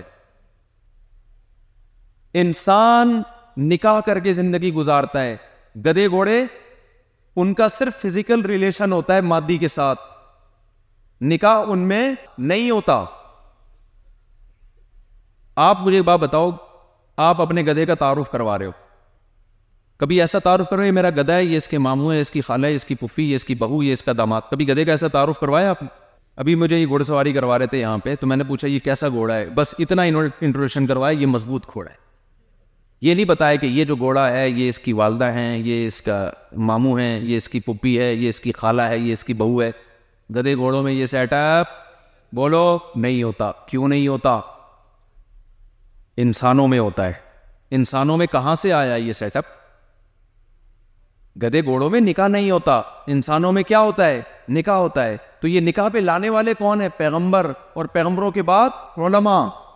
علماء بتاتے ہیں کہ زنا میں اور نکاح میں فرق ہے. انگریزوں کے پاس یہ بتانے والا کوئی مولوی نہیں ہے, لہذا ان کے ہاں نکاح میں اور زنا میں فرق ختم ہو گیا. جانوروں میں چونکہ نکاح نہیں ہوتا, رشتے بھی نہیں ہوتے, اس سوسائٹی میں بھی نکاح ختم ہوا, رشتے بھی مارکیٹ سے شارٹ ہو گئے. کبھی پھپھی کا لفظ سنا اپنے گوروں میں؟ کبھی خالہ کا لفظ سنا انگریزوں کی ڈکشنری میں؟ انٹی ہوتی ہے بس. ساری دنیا کی ساری خواتین کیا ہے؟ انٹی. ساری دنیا کے سارے آپ کی ابا کی عمر کے کیا ہے؟ انکل. جو کام انسان کو جانوروں سے ممتاز کرتا تھا وہ کام نکاح والا اس سوسائٹی میں بولو ختم ہو گیا. کیوں ختم ہو گیا؟ زنا اور نکاح میں فرق. یہ فرق سائنسدان یا ڈاکٹر نہیں بتاتے ہیں, یہ فرق پیغمبر بتاتے ہیں اور پیغمبروں کے وارث علماء بتاتے ہیں. پیغمبروں نے بتایا لا تقربوا الزنا, زنا کے قریب مت پٹکو, اور زنا بہت بری چیز ہے. انہ کان فاحشہ, یہ بہت بڑی بے حیائی ہے. اس پہ قرآن نے کہا کہ زانی مرد اور زانی عورت کو چوک پہ کھڑا کر کے 100 کوڑے مارو. شادی شدہ مرد اور عورت زنا کرے تو پتھروں سے مار کے ہلاک کر دو. حکومت کرے گی یہ کام خود نہ کرنا شروع کر دیں. لیکن یہ سزا اللہ نے رکھی ہے قرآن مجید میں.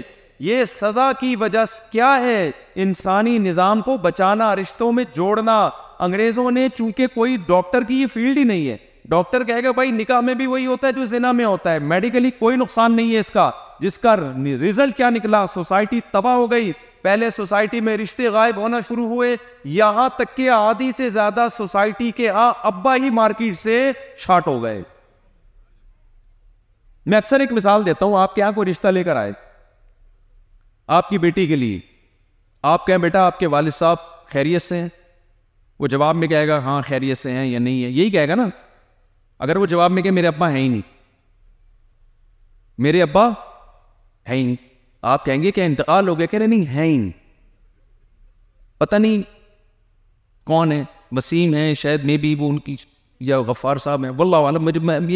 میں سائنسی ترقی کو مانتا ہوں, ابا ہوتے ہیں نہیں ہوتے, میں ان چیزوں پہ بلیو بولو نہیں. دھکے دے کے نکالو گے کہ نہیں نکالو گے آپ اس کو؟ تو کہاں سے آیا؟ ایدھی سینٹر سے آیا, کدھر سے آیا, تیرا ابا ہی نہیں ہے. آپ کو پتا ہے میں کسی سوسائٹی کا مذاق اڑانا مقصد نہیں ہے, یہ بہت بڑا فیکٹ ہے, حقیقت ہے. آپ کو انگریزوں میں اچھے سائنٹسٹ ملیں گے, آپ کو ان میں اچھے ڈاکٹر ملیں گے, لیکن ابا بہت سو کے ہاں نہیں ملیں گے. وداؤٹ باپ پیدا ہو رہے ہیں لوگ. جب باپ گیا تو پھپھی بھی بولو گئی. پھر آہستہ آہستہ سنگل مدر. یہ تو رشتہ یہاں سے ختم ہوا. تو انسان اور جانوروں میں جو بڑا فرق کرنے والی چیز تھی, رشتے, انسانوں میں رشتے ہوتے ہیں, جانوروں میں رشتے نہیں ہوتے, وہ چیز اس سوسائٹی میں مولوی نہ ہونے سے ختم ہو گئی. سمجھ میں آ رہی ہے بات کہ نہیں آ رہی ہے؟ پھر آگے بھی چیزیں خراب ہونا شروع ہوئیں. جن کے ہاں ابا اماں ہوتے بھی ہیں, ہونے کا بھی کوئی فائدہ نہیں ہے. ان ابا اماں کا مستقبل کیا ہے؟ Old house. کچھ دن پہلے ایک صاحب آئے اٹک سے, کہنے لگے کہ مجھے جاب ملی ہے اولڈ ہاؤس میں, یورپ کے کسی کنٹری میں, نام نہیں لیتا کنٹری کا. وہاں میں نے جا کے بوڑھوں کی خدمت کرنی ہے. تو جاب کے بارے میں مشورہ لے رہے تھے, پوچھ رہے تھے شرن حلال ہے نہیں. میں نے کہا حلال ہے, خدمت تو کسی کی بھی کی جا سکتی ہے بھائی. تو پھر میں نے کہا بائی دا وے مجھے ایک بات بتائیں کہ جن بوڑھوں کی آپ جا کے خدمت کریں گے ان کے بچے نہیں ہیں جو خدمت کرنے کے لیے؟ کہتے ہیں وہ لندن میں آتے جاتے رہتے تھے. وہ کہتے ہیں. میں نے کہا وہ کیوں نہیں کر رہے؟ کہہ رہے وہ نہیں کرتے. وہ بولو نہیں کرے. اٹک سے جا رہا ہے انگریز کے ابا کی خدمت کے لیے پاکستانی تنخواہ پہ. اس انگریز کو اتنی توفیق نہیں ہو رہی کہ اپنے ابا کو گھر میں رکھ کے, حالانکہ وہ سائنٹسٹ ہوگا, وہ ترقی کر رہا ہوگا, وہ فضاؤں میں راکٹ چھوڑنے کی باتیں کر رہا ہوگا, وہ ہمیں تہذیب کی ایک پریزنٹیشن پیش کر رہا ہوگا یوٹیوب پہ آ کے, موٹیویشنل اسپیکر ہوگا, وہ لوگوں کو اخلاق تمیز سکھا رہا ہوگا کہ تھینک یو سے بات شروع کریں اور تھینک یو پہ بات ختم کریں. پاکستانیوں کی طرح نہیں کہ 6 گالیاں پہلے اور 6 گالیاں درمیان میں اور 6 آخر میں. وظیفے بتاتے ہیں نا اول آخر درود شریف پڑھو, تو ہمارے ہاں جب بات کرتے ہیں نا لوگ احتیاطاً 2 گالی شروع میں دے دیتے ہیں تاکہ بات غور سے سنیں. یہ پھر بیچ میں مذاق میں 2-4 اور. ایک لوگوں سے میں کہتا ہوں کیوں گالیاں دے رہے ہو, کہہ رہے ہیں ایک عجیب سا نا سینہ تنگ ہونے لگتا ہے جب تک, ایسا لگتا ہے جیسے پتہ نہیں گھٹن محسوس ہو رہی.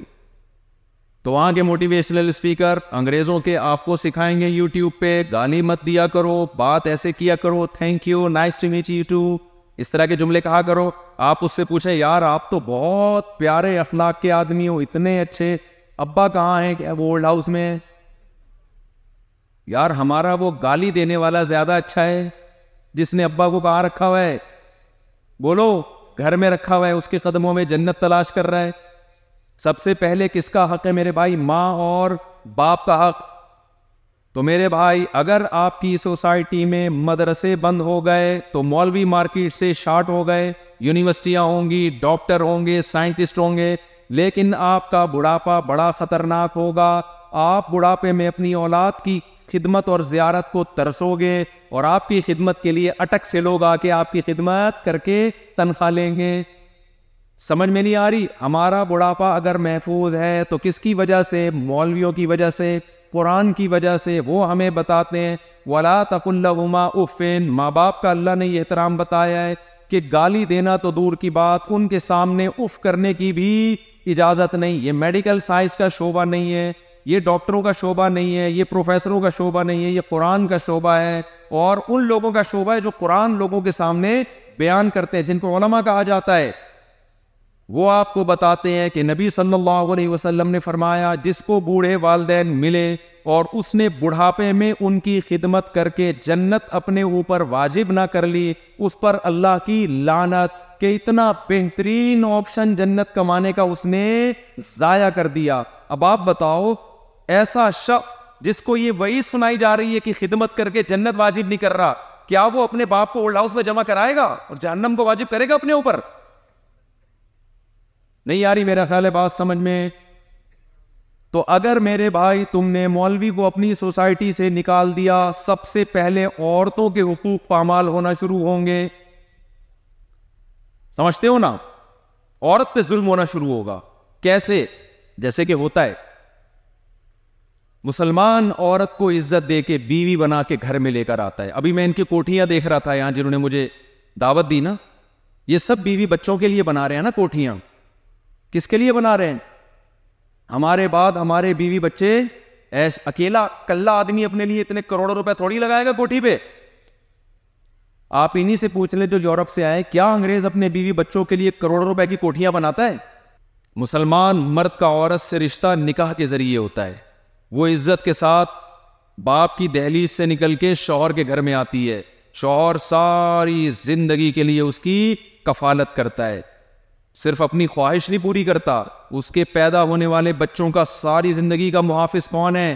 باپ. گیس بجلی کا بل کون دے گا؟ باپ. اس کا شوہر دے گا, عورت کا شوہر. عورت بیمار ہو جائے علاج کون کرائے گا؟ شوہر. اور پھر اگر وہ ایج بڑھ رہی ہے, اس کو فکر ہوگی میرے مرنے کے بعد میری بیگم کا کیا ہوگا. پراپرٹی نام کر دیتے ہیں بیگموں کے, سمجھ رہے ہو نا؟ وراثت میں اس کو حصہ ملے گا. مرنے کے بعد بیوی کا حصہ ہوگا, اولاد کا حصہ ہوگا. اولاد کا حصہ بھی سارا ماں کے پاس آتا ہے. اولاد نے مل جل کے کس کو پالنا ہوتا ہے؟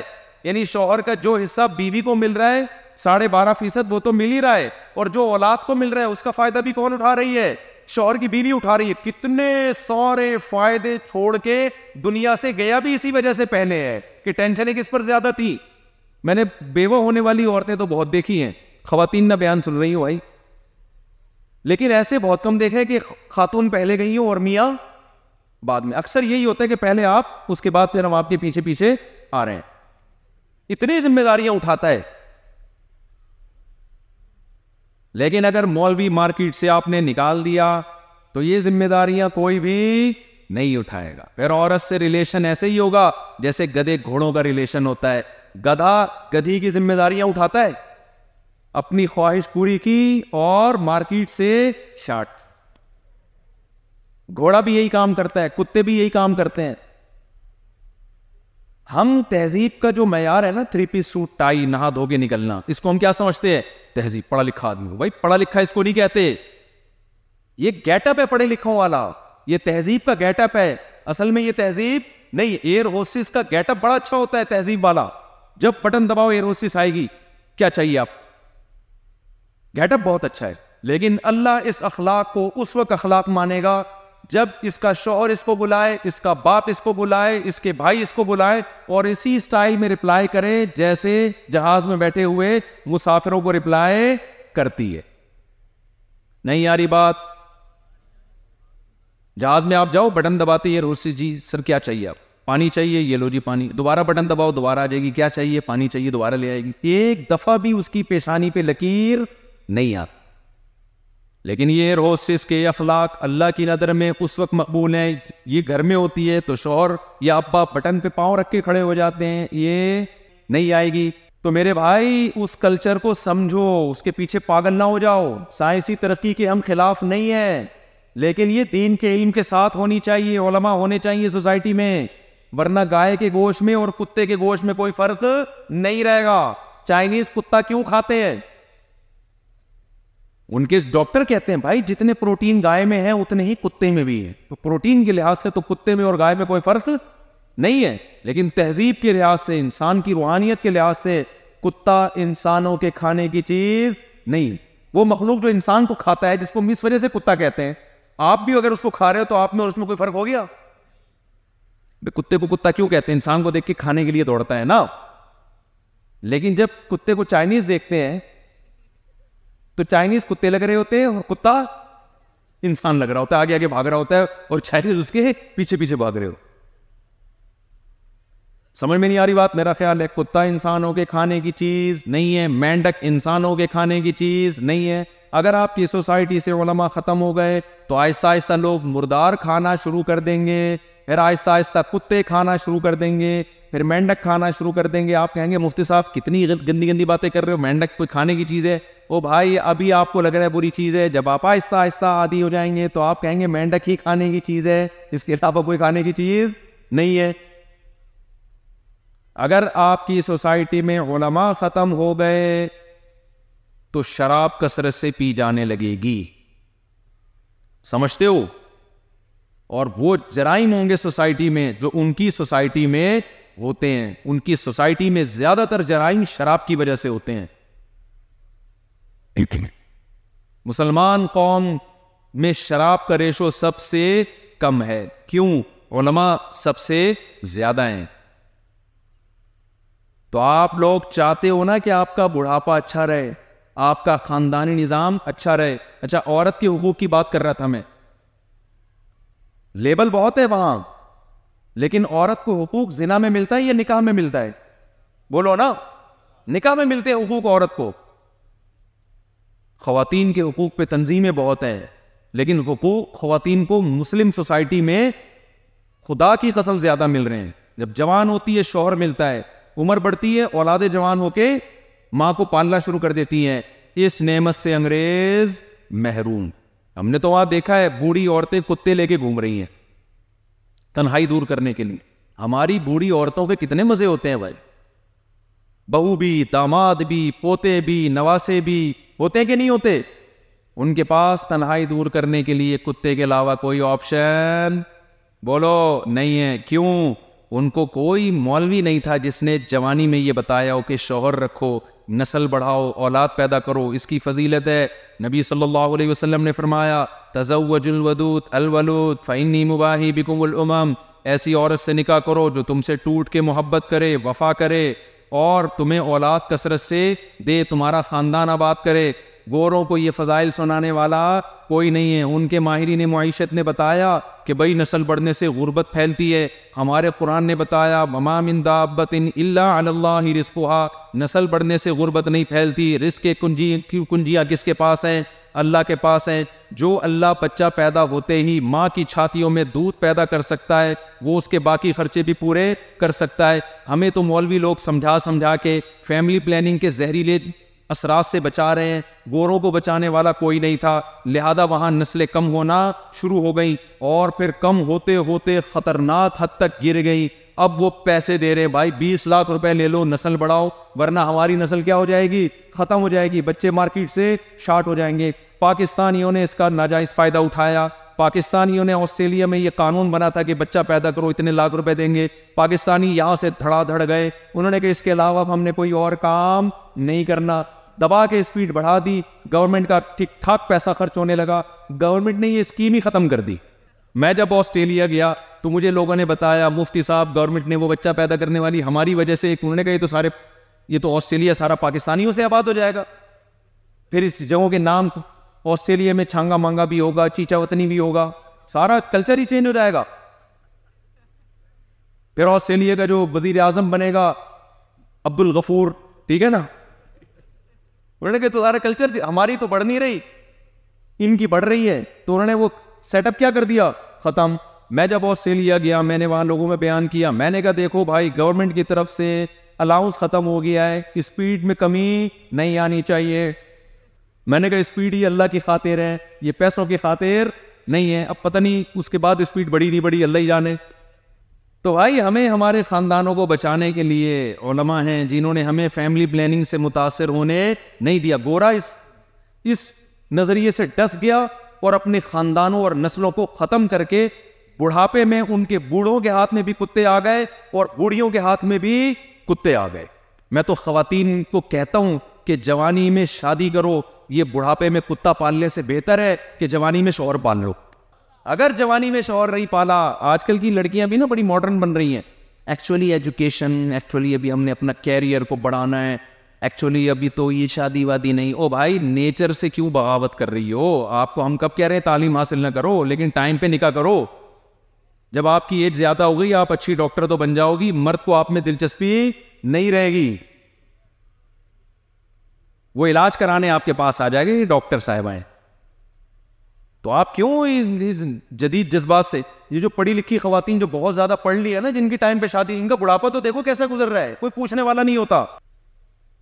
تو ہمیں جو دیکھو ہماری سوسائٹی میں جو غربت اور مہنگائی ہے نا, وہ علماء کی وجہ سے نہیں ہے. لوگ کہتے ہیں مفتی صاحب آپ اس سوسائٹی کی نیگیٹو چیزیں بیان کر رہے ہیں اور اپنی سوسائٹی کی پازیٹو چیزیں بیان کر رہے ہیں. ہماری سوسائٹی میں بہت سی نیگیٹو چیزیں بھی تو ہیں, میں مانتا ہوں بہت ساری چیزیں نیگیٹو ہیں, غربت ہے, کرپٹ حکمران ہے, ایجوکیشن نہیں ہے, لیکن وہ مذہب نہ ہونے کی وجہ سے ہے, مذہب ہونے کی وجہ سے نہیں ہے وہ. اگر ہمارا ملک واقعی اسلامی کنٹری ہوتا سچی مچی کا, تو ہمارے ہاں مہنگائی نہیں ہوتی, ہمارے ہاں ایجوکیشن بہترین ایجوکیشن ہوتی, ہمارے ہاں گوروں سے زیادہ ترقی ہوتی, اور ان کے ہاں جو ترقی ہے وہ چند اسلامی اصول ہیں جن پر وہ عمل کر رہے ہیں. اگر پورے عمل کرتے تو ہم سے بھی آگے ہوتے وہ. میں تو یہ کہہ رہا ہوں کہ جو چیز ہمارے اندر خوبی ہے نا, وہ ایک مولوی ہی خوبی رہ گئی ہے. اگر اس کو بھی ختم کر دیا, عالم کو بھی ختم کر دیا, تو اس سے بھی زیادہ اندھیروں میں جا کے ہم دفن ہو جائیں گے. سمجھ میں آ رہی ہے بات کہ نہیں آ رہی ہے؟ اس لیے ہم قائل ہیں ایجوکیشن کے بھی میرے بھائی, عصری علوم کے بھی, یونیورسٹیوں کی بھی ضرورت کے ہم قائل ہیں. لیکن ہم کہتے ہیں جتنی ضرورت یونیورسٹیوں کی ہے, کالجز کی ہے, اسکولوں کی ہے, اسی طرح سب سے زیادہ ضرورت ہمیں دینی مدرسوں کی ہے, جو ہمارے کلچر کو بچائیں, ہمارے مذہب کو بچائیں. لوگ حقوق ادا کریں ایک دوسرے کو. کہ ایک چھوٹی سی مثال دے کے بات کو سمیٹتا ہوں. دیکھو گورا بھی تحریک چلاتا ہے کہ ملک میں درخت ہونے چاہیے, چلاتے ہیں کہ نہیں چلاتے؟ گرینری ہونی چاہیے, اور اس پر عمل بھی کرتے ہیں. آسٹریلیا میں درخت کاٹنا اتنا بڑا جرم ہے کہ آپ تصور نہیں کر سکتے. ہمارے یہاں تو جو اٹھائے جو پودا اکھاڑ دو, وہاں ایسا نہیں ہے. یورپ میں جرم ہے, ہمارے ہاں درخت نہیں ہے. لیکن یہ اس لیے نہیں کہ مذہب پہ چلتے ہیں ہم لوگ, اس لیے کہ ہم مذہب پہ نہیں چل رہے. کیوں؟ اگر ہم مذہب پہ چلتے تو خدا کی قسم ہمارے ہاں درخت اور گرینری ان سے 10 گنا زیادہ ہوتی.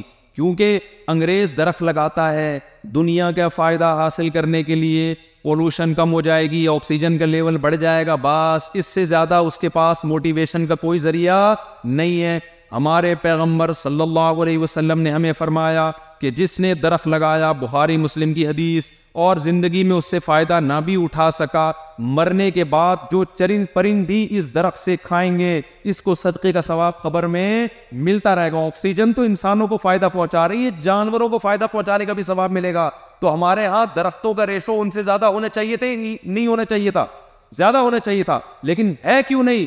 ہم اس حدیث پر عمل نہیں کرتے, سمجھتا نہیں ہے نا بات کو. تو اگر علماء سوسائٹی سے ختم ہو گئے تو یہ حدیث بیان بھی نہیں کی جائے گی. تو تھوڑی بہت جو موٹیویشن مل رہی ہے وہ بھی مارکیٹ سے کیا ہو جائے گی؟ شارٹ ہو جائے گی. اب 2-4 ٹو دا پوائنٹ باتیں کرتا ہوں. اب عملی زندگی, یہ تو نظریہ تھا نا, اب چند باتیں آپ سے میں کرتا ہوں. دیکھو بہت سی چیزیں ہمارے مذہب کی ایسی ہیں جس پر ہم عمل بولو نہیں کر رہے. یہ تو زبانی باتیں ہیں نا, میں نے تقابل کرا دیا. ہم اتنا پیچھے کیوں ہیں؟ کچھ باتیں ایسی جن پر ہم عمل نہیں کر رہے. پہلا کام تو یہ کرو, دیکھو ہم جس کنٹری میں رہتے ہیں نا, جس کو پاکستان کہا جاتا ہے, اس کی قدر کرو. آج ہر شخص ملک کو گالیاں دے رہا ہے, ابے اس سے بھاگو, ملک سے بھاگو, چھوڑ دو, یہ برباد ہو جائے گا. ایسا نہیں ہے. پاکستان میں بیسیوں چیزیں نیگیٹو ہیں, لیکن ایک چیز بڑی خاندانی ہے پاکستان میں, وہ یہ کہ بہت سے اسلامی ملک بچے ہوئے ہیں. کس کی وجہ سے؟ پاکستان کی وجہ سے.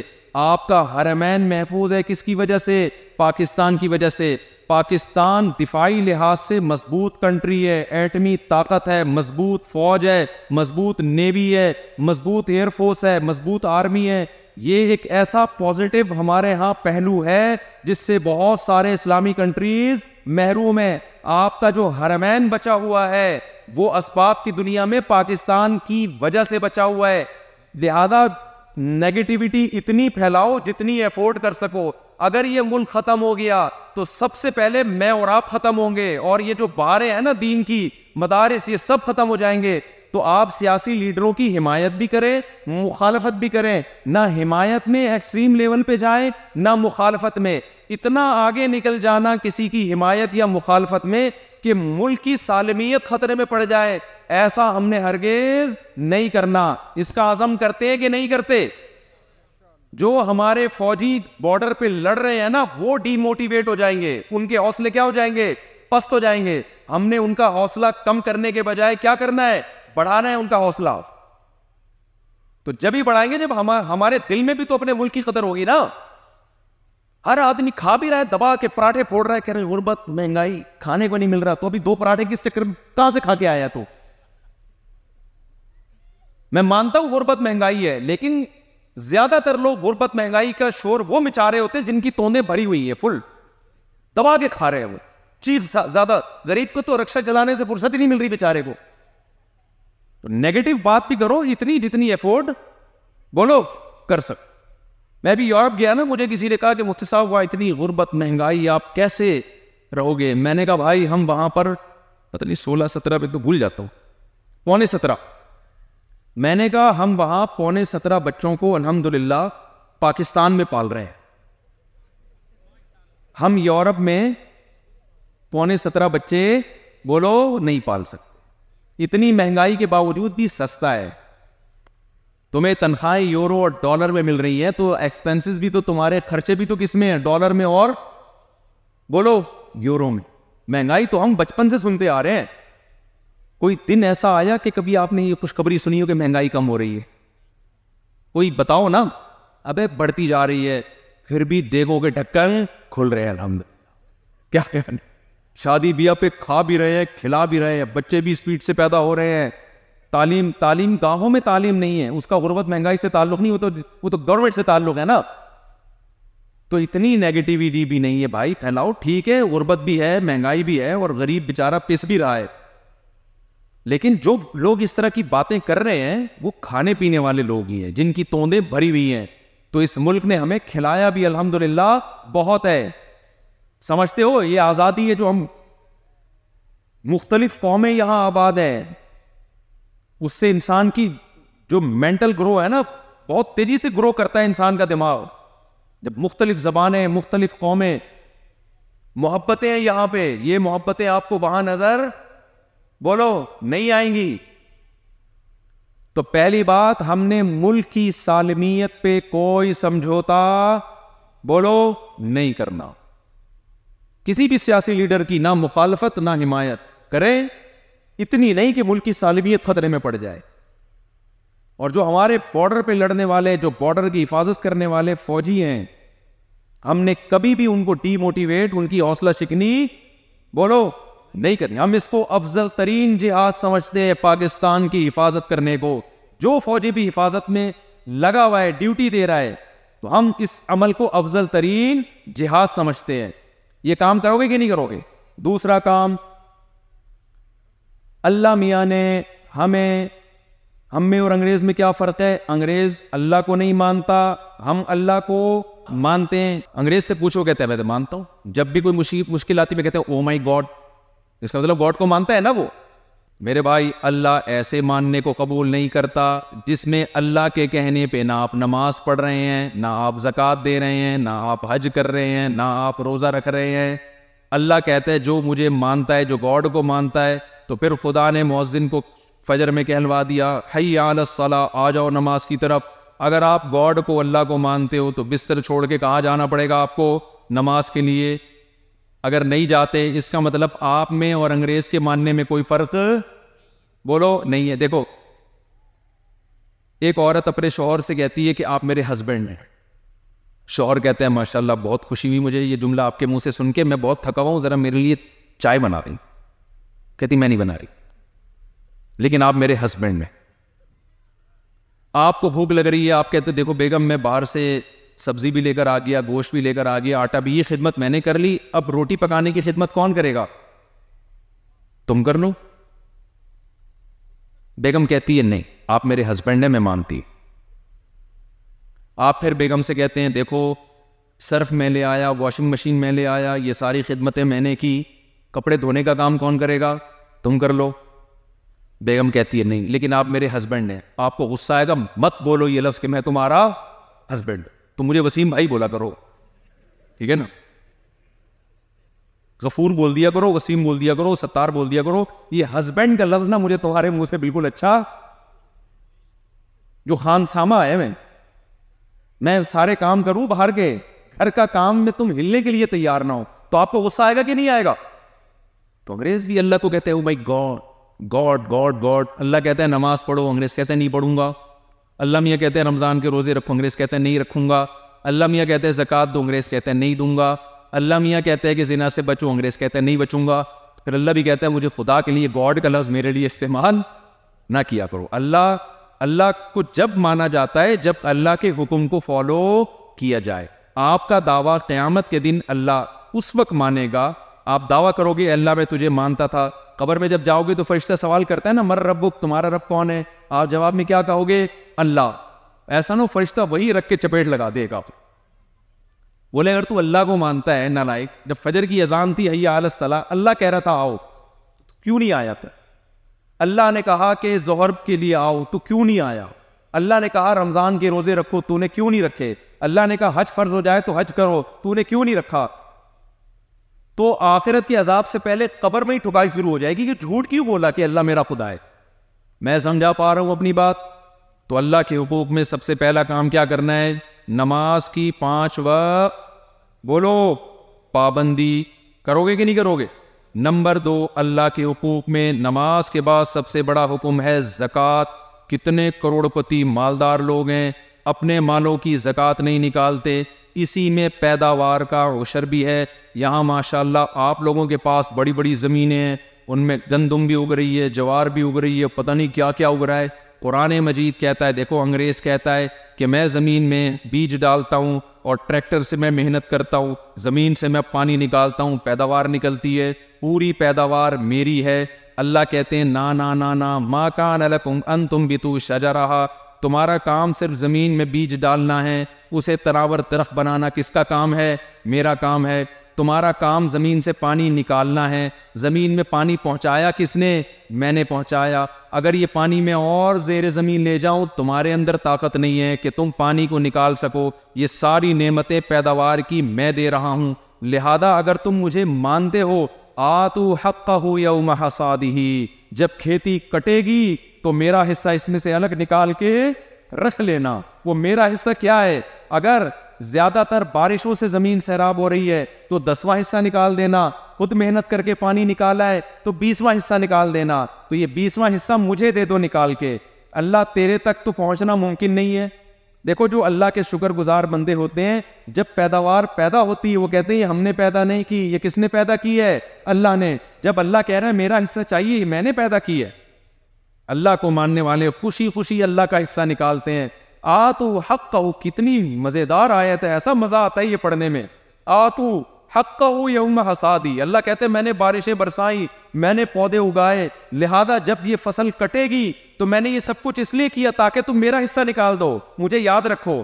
تو عشر نہ دینا بہت بڑا ظلم ہے اپنی جان کے ساتھ، بہت بڑی ناشکری ہے اللہ کی۔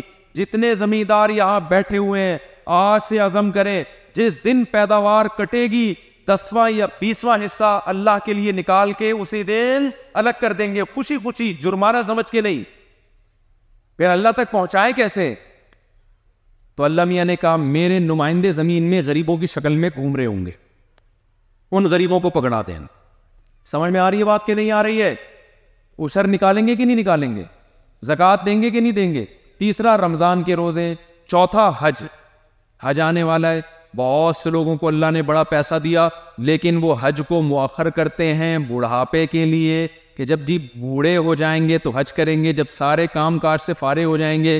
اس کا مطلب اللہ کا حق ایسا ہے کہ جب سارے کام ہو جائیں تو پھر آخر میں کس کا حق ہے؟ اللہ کا۔ اللہ کو غصہ نہیں آئے گا اس پہ؟ اللہ کہے گا اپنے سارے کام نمٹا کے آخر میں جب کچھ کرنے کو بچا نہیں ہے، آپ کے ابا نے کہا عید پہ میری دعوت کر لو، آپ کو تو خوش ہونا چاہیے، میرے ابا آج خود کہہ رہے کہ عید پہ مجھے کھانے پہ بلاؤ۔ آپ نے کیا کیا؟ کیلکولیٹر لے کے بیٹھ گئے، ابا اصل میں ایکچولی پہلے تو میں نے یہ کام بھی ہے، یہ خدمت بھی ہے، یہ خدمت بھی ہے، یہ خدمت بھی ہے، یہ خدمت بھی ہے، یہ خدمت بھی، اس کے بعد میں دیکھ رہا ہوں اگر پیسے بچے تو 2 کوفتے آپ کو بھی کھلا دوں گا میں۔ ابا کہے گا مجھے کھلانے کی ضرورت بولو نہیں۔ تو اللہ میاں کے ساتھ بھی یہی ہو رہا ہے بھائی، جیسے ہی پیسہ آیا پہلی فرصت میں سعادت سمجھ کے اللہ کے گھر کی زیارت کرو جا کے، جیسے ہی وسائل آئے خوشی خوشی جاؤ۔ کریں گے کہ نہیں کریں گے؟ یہ اللہ کے ہاتھ ہے۔ جلدی سے مخلوق کے 2-4 حقوق بیان کر دوں۔ کچھ حقوق اللہ نے مخلوق کے رکھے ہیں۔ مخلوق میں سب سے پہلا حق اللہ نے کس کا رکھا ہے؟ بولو، والدین۔ کس کا رکھا ہے بھائی؟ والدین۔ بوڑھے والدین، جب والدین بوڑھے ہوتے ہیں نا پھر ان کی خدمت کا ٹائم اصل میں شروع ہوتا ہے۔ اللہ نے ایک خدمت بیان کی عقل مندوں کے لیے، اشارے کے لیے کہ ایک خدمت تو ہم بتا رہے ہیں باقی خود سمجھ لو۔ وہ خدمت کیا ہے؟ بڑھاپے میں کتنی ہی الٹی بات کریں، آگے سے رپلائی میں اف کا لفظ بولو نہیں، چڑچڑاپن، جھڑکنا، یہ نہیں ہونا چاہیے۔ جتنی خدمت کریں ماں باپ کی، اس پہ بہت ساری حدیثیں، بھی وقت بہت زیادہ ہو گیا اس لیے میں ان کو سمیٹ رہا ہوں۔ تو آج سے عزم کر لیں ماں باپ کے سامنے اپنے غصے کو برداشت کرنا ہے، جاری نہیں کرنا۔ عزم کرتے ہیں کہ نہیں کرتے ہیں؟ تیسرا کام آپ نے کیا کرنا ہے؟ تیسرا کام جو اللہ نے ماں باپ کے بعد سب سے بڑا رشتہ بنایا ہے نا، وہ ہے میاں بیوی کا رشتہ۔ بہن بھائیوں کا بھی ہے لیکن اس کو نبھانا آسان ہوتا ہے۔ قطع رحمی، کتنے لوگ ہیں 1-1 سال 2-2 سال ہو گیا بھائیوں سے، بہنوں سے بات نہیں ہو رہی، بھائیوں کی آپس میں جائیدادوں میں لڑائیاں۔ کسی نے بڑی بہترین بات کی ہے کہ پہلے بھائیوں میں جائیدادیں بٹتی تھی، اب جائیدادوں میں بھائی بٹ رہے ہوتے ہیں۔ ہوتا ہے کہ نہیں ہوتا؟ تو رشتہ داری توڑنے والا حدیث میں آتا ہے جنت میں بولو نہیں جائے گا۔ رشتہ داری جوڑنے کا سب سے بہترین طریقہ ہے اپنے رشتہ داروں پہ خرچ کرنا سیکھو، بجائے لینے کے کیا سیکھو؟ دینا سیکھو۔ اور اللہ نے زوجین کا بڑا رشتہ بنایا۔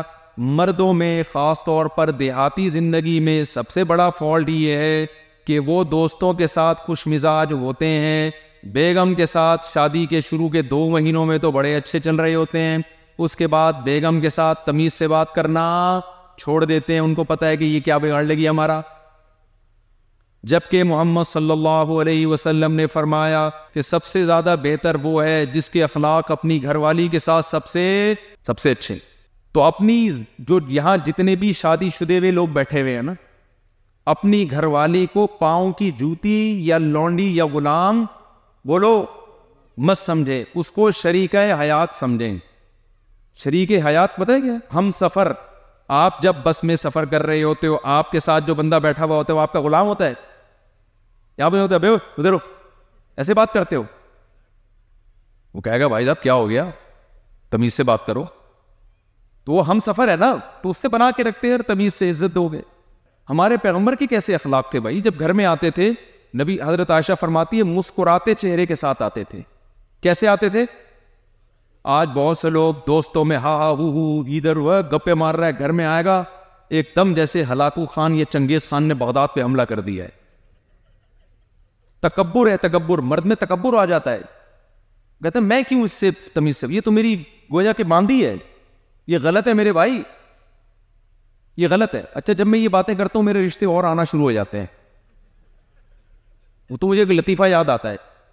ایک صاحب جو تھے نا، وہ ان کی بیگم اسکول ٹیچر تھیں، وہ اپنی بیگم کو چھوڑنے کے لیے جاتے اور اترتے، خود ڈرائیونگ کرتے، اترتے بیگم کا دروازہ کھولتے نا، باہر اترتے اور بیگم کا دروازہ کھولتے، بیگم نکل کے چلی جاتی. وہاں اسکول کی جو فیمیل ٹیچر تھی انہوں نے دیکھا یار اپنی بیوی کو اتنی رسپیکٹ دے رہا ہے، آئے گا باہر سے خود دروازہ کھولے گا، پھر بیگم صاحبہ اتریں گی، بیگم نہیں دروازہ کھول رہی، یہ کھولے گا.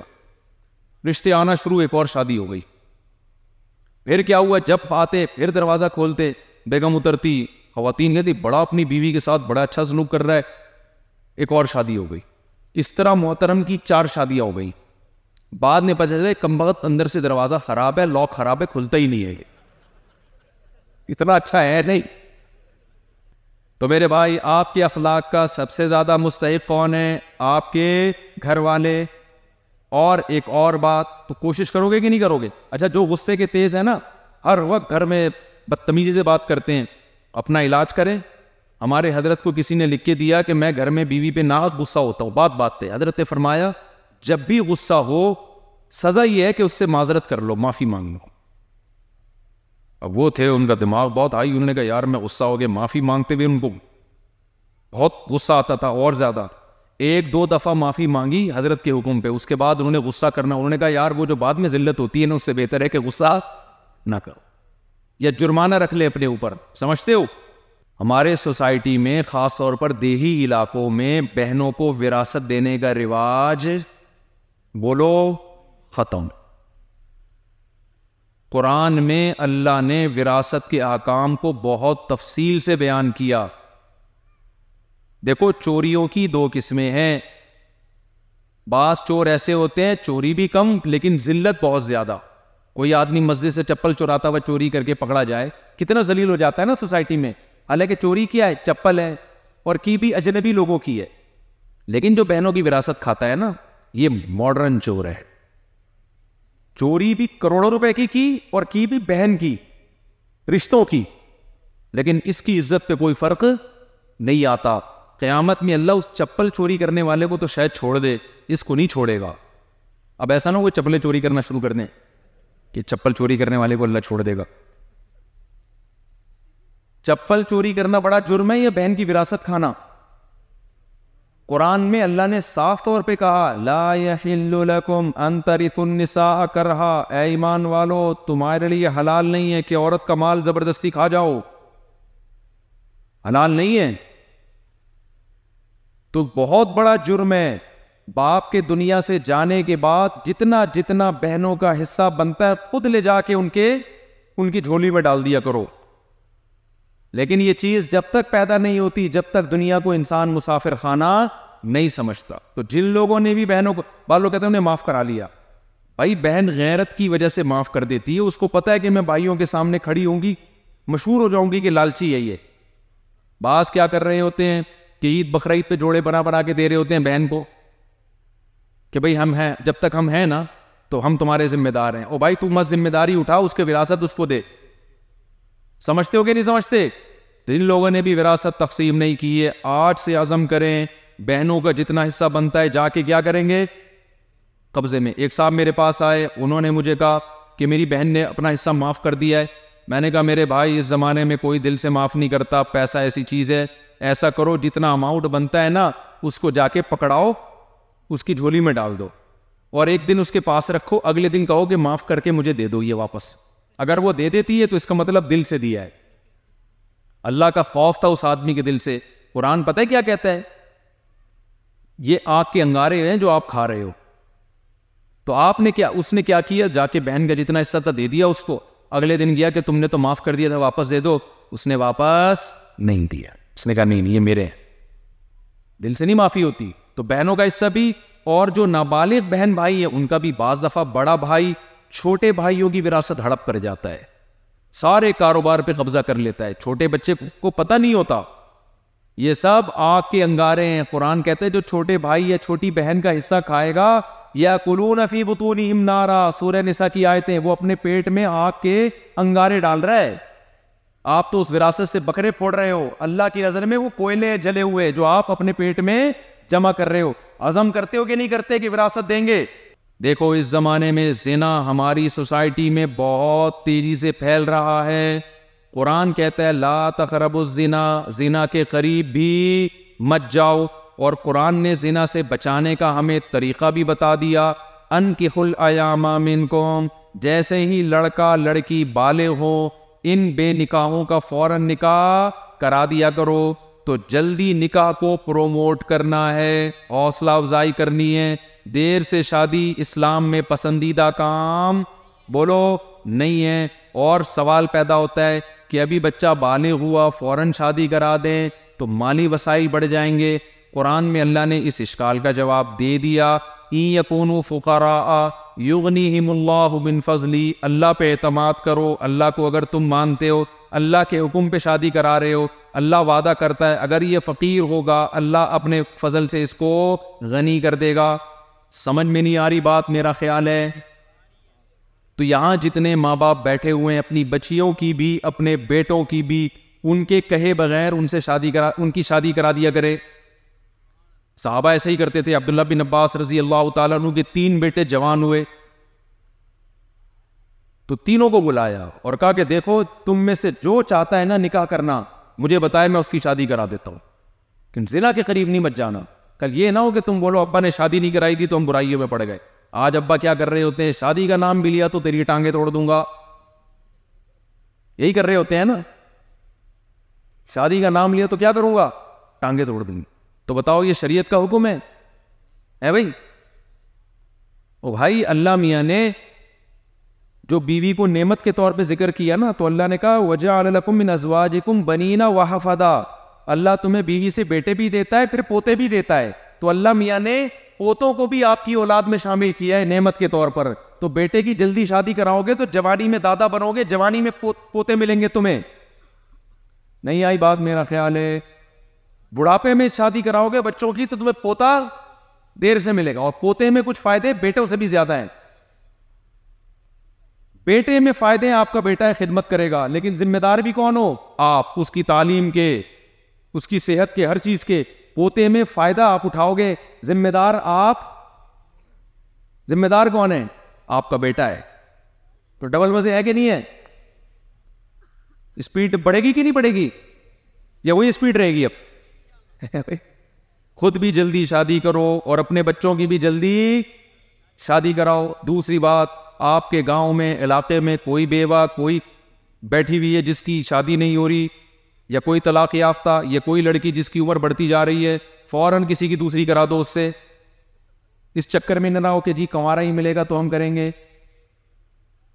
بہت مایوب سمجھا جاتا ہے جی اس کے تو بچے ہیں، اس کو شادی کی ضرورت کیا ہے؟ عورت کو عورت ہونے کی وجہ سے شادی کی ضرورت ہوتی ہے. بچے ہونے کے بعد وہ آدمی نہیں بن جاتی، وہ عورت پھر بھی کیا رہتی ہے؟ بولو نا، عورت ہی رہتی ہے نا. شادی عورت ہونے کی وجہ سے کر رہی ہے تو اس کا بچے ہونے یا نہ ہونے سے کیا تعلق ہے؟ میں جب دوسری شادی کر رہا تھا نا تو کچھ لوگ میرے پاس آئے، انہوں نے کہا وہ سب آپ کے تو بچے، آپ کو شرم نہیں آنی دوسری شادی کرتے ہوئے؟ پہلی بیوی سے تو آپ کے بچے ہیں، آپ کو شرم نہیں آ رہی؟ میں نے کہا بالکل بھی نہیں آ رہی. کہہ رہے کیوں؟ میں نے کہا قرآن میں اللہ کا حکم ہے فَانكِحُوا مَا طَابَ لَكُم مِّنَ النِّسَاءِ مَثْنَىٰ وَثُلَاثَ وَرُبَاعَ. اللہ نے مسلمانوں کو خطاب کیا کہ تمہیں جو پسند آئے 2 3 3 4 4 سے نکاح کرو. میں نے کہا یہ جو اللہ نے خطاب کیا یہ مسلمان مردوں سے کیا نا؟ انہوں نے کہا ہاں. میں نے کہا تمام مردوں سے کیا؟ کہتے ہیں ہاں. میں نے کہا اب اس آیت میں کوئی مجھے قرینہ دکھاؤ جس سے میں یہ مراد لوں کہ اس میں وہ مرد مراد ہے جن کے بچے نہیں ہیں پہلی سے. اس میں اللہ نے بچوں، دیکھو جب بھی کوئی دوسری شادی کرتا ہے نا تو لوگوں نے طنزی کرنا ہے اس کے اوپر. اگر اس کی عمر زیادہ ہوگی، داڑھی سفید ہوگی تو بھائی سفید داڑھی میں یہ کام کرتے ہوئے شرم نہیں آتی؟ لوگ یہ کہیں گے نا، یعنی سفید داڑھی پہ یہ حرکتیں. اگر اس کی داڑھی نہیں ہوگی تو پھر اس کو لوگ بولیں گے ابے صرف سنت کیا شادیاں ہی ہیں، داڑھی سنت نہیں ہے، یہ اعتراض ہوگا. اور اگر اس کی داڑھی بالکل کالی سیاہ ہے، بھائی ابھی تم بچے ہو، ایک سے تو نباہ کرو پہلے، جب پکی عمر ہو جائے گی پھر یہ کام کرنا. اگر پہلی بیوی سے بچے ہیں تو ابے بچوں کے ہوتے ہوئے شرم نہیں آتی دوسری شادی کر رہے ہو؟ اگر بچے نہیں ہو رہے اس کے تو پھر بھائی پہلے تو پہلی بیوی کو بچے نہ ہونے کا غم، اوپر سے سوکن لا کے ایک اور غم دے رہے ہو اس کو. نہیں آئی بات کھوپڑی میں؟ اگر پہلی بیوی سے بڑی محبت ہے اور پھر دوسری کر رہے ہو تو لوگ کہیں گے پہلی میں خرابی کیا ہے جو دوسری کی ٹھڑک ہے تیرے دل میں. اگر پہلی سے لڑائیاں ہو رہی ہیں پھر دوسری کر رہے ہو تو لوگ کہیں گے پہلی سنبھل نہیں رہی اور شوق دوسری کا پیدا ہو رہا ہے. کسی حال میں پبلک خوش نہیں ہے. ایک آدمی گدھے پہ جا رہا تھا، ایک آدمی اپنے بیٹے کے ساتھ تھا، گدھا سواری تھی، اپنے بیٹے کے ساتھ تھا اور سواری کیا تھی؟ ایک. تو اس نے اپنے بچے پہ ترس کھا کے سوچا کہ یار اس گدھے پہ 2 بندے بیٹھیں گے، گدھے پہ لوڈ زیادہ ہوگا تو بچے کو بٹھا دیتا ہوں میں، یہ کمزور ہے. بچے کو بٹھایا اور باپ نے گدھے کی لگام پکڑ لی. لوگوں نے کہا یہ دیکھو ابھی سے بچے کو بدتمیز بنا رہا ہے، بے ادب بنا رہا ہے، گدھا بنا رہا ہے، خود نیچے اور بیٹے کو سواری پہ. ابھی سے بچہ باپ کا ادب نہیں سیکھے گا تو بچہ تو کیا بنے گا بڑا ہو کر. اس نے کہا یار بات صحیح ہے، بچے کو نیچے اتارا، خود اوپر بیٹھ گیا.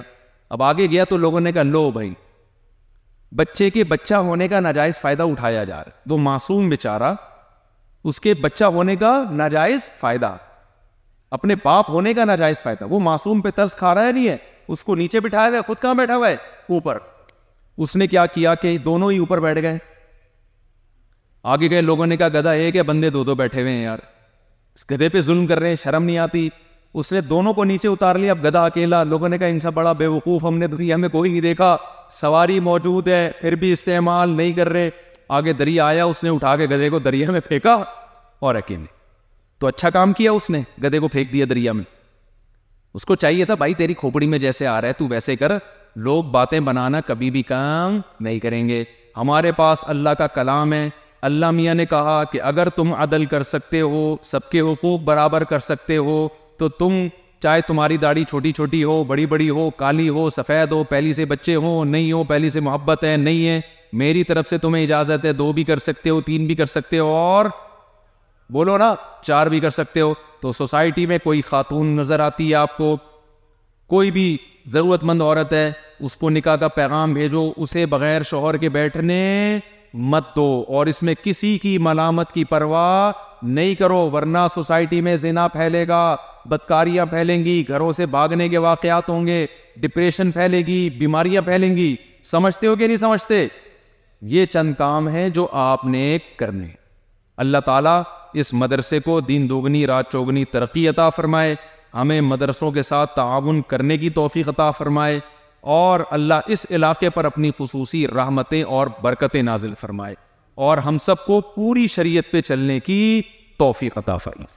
الحمدللہ رب العالمین والعاقبۃ للمتقین والصلاۃ والسلام علی رسولہ الکریم وعلی آلہ وصحبہ اجمعین. اے اللہ ہمارا یہاں جمع ہونا قبول فرما. اے اللہ جو کچھ کہا سنا گیا اس میں کمی کوتاہیوں کو معاف فرما. اس میں جو بھی حق بات ہوئی اللہ ہم سب کو اس پر عمل کی توفیق عطا فرما. اے اللہ اس مدرسے کو دین دوگنی رات چوگنی ترقی عطا فرما. یہاں پڑھنے والے طلباء کا علم حاصل کرنا ان کے لیے، ان کے والدین اکابر اساتذہ کے لیے صدقہ جاریہ بنا. اے اللہ یہاں محنت کرنے والے اساتذہ کو کہ اس عمل کو قبول فرما. اے اللہ جو حضرات بھی اس مدرسے کے ساتھ تعاون کرتے ہیں ان کے تعاون کو ان کے لیے، ان کے والدین کے لیے، قیامت تک کے لیے صدقہ جاریہ بنا. اے اللہ ان کی ہر قسم کی پریشانیوں کو دور فرما. جو بیمار ہیں اللہ ان کو شفا عطا فرما. جو بے روزگار ہیں اللہ ان کو کشادہ رزق حلال نصیب فرما. اے اللہ اس علاقے پر اپنی رحمتیں نازل فرما، دینی رحمتیں بھی نازل فرما، دنیاوی رحمتیں بھی نازل فرما. جتنے لوگ دنیا سے جا چکے ہیں اللہ خاص طور پر اس علاقے کے، اللہ ان سب کی مغفرت فرما، ان کے درجات کو بلند فرما.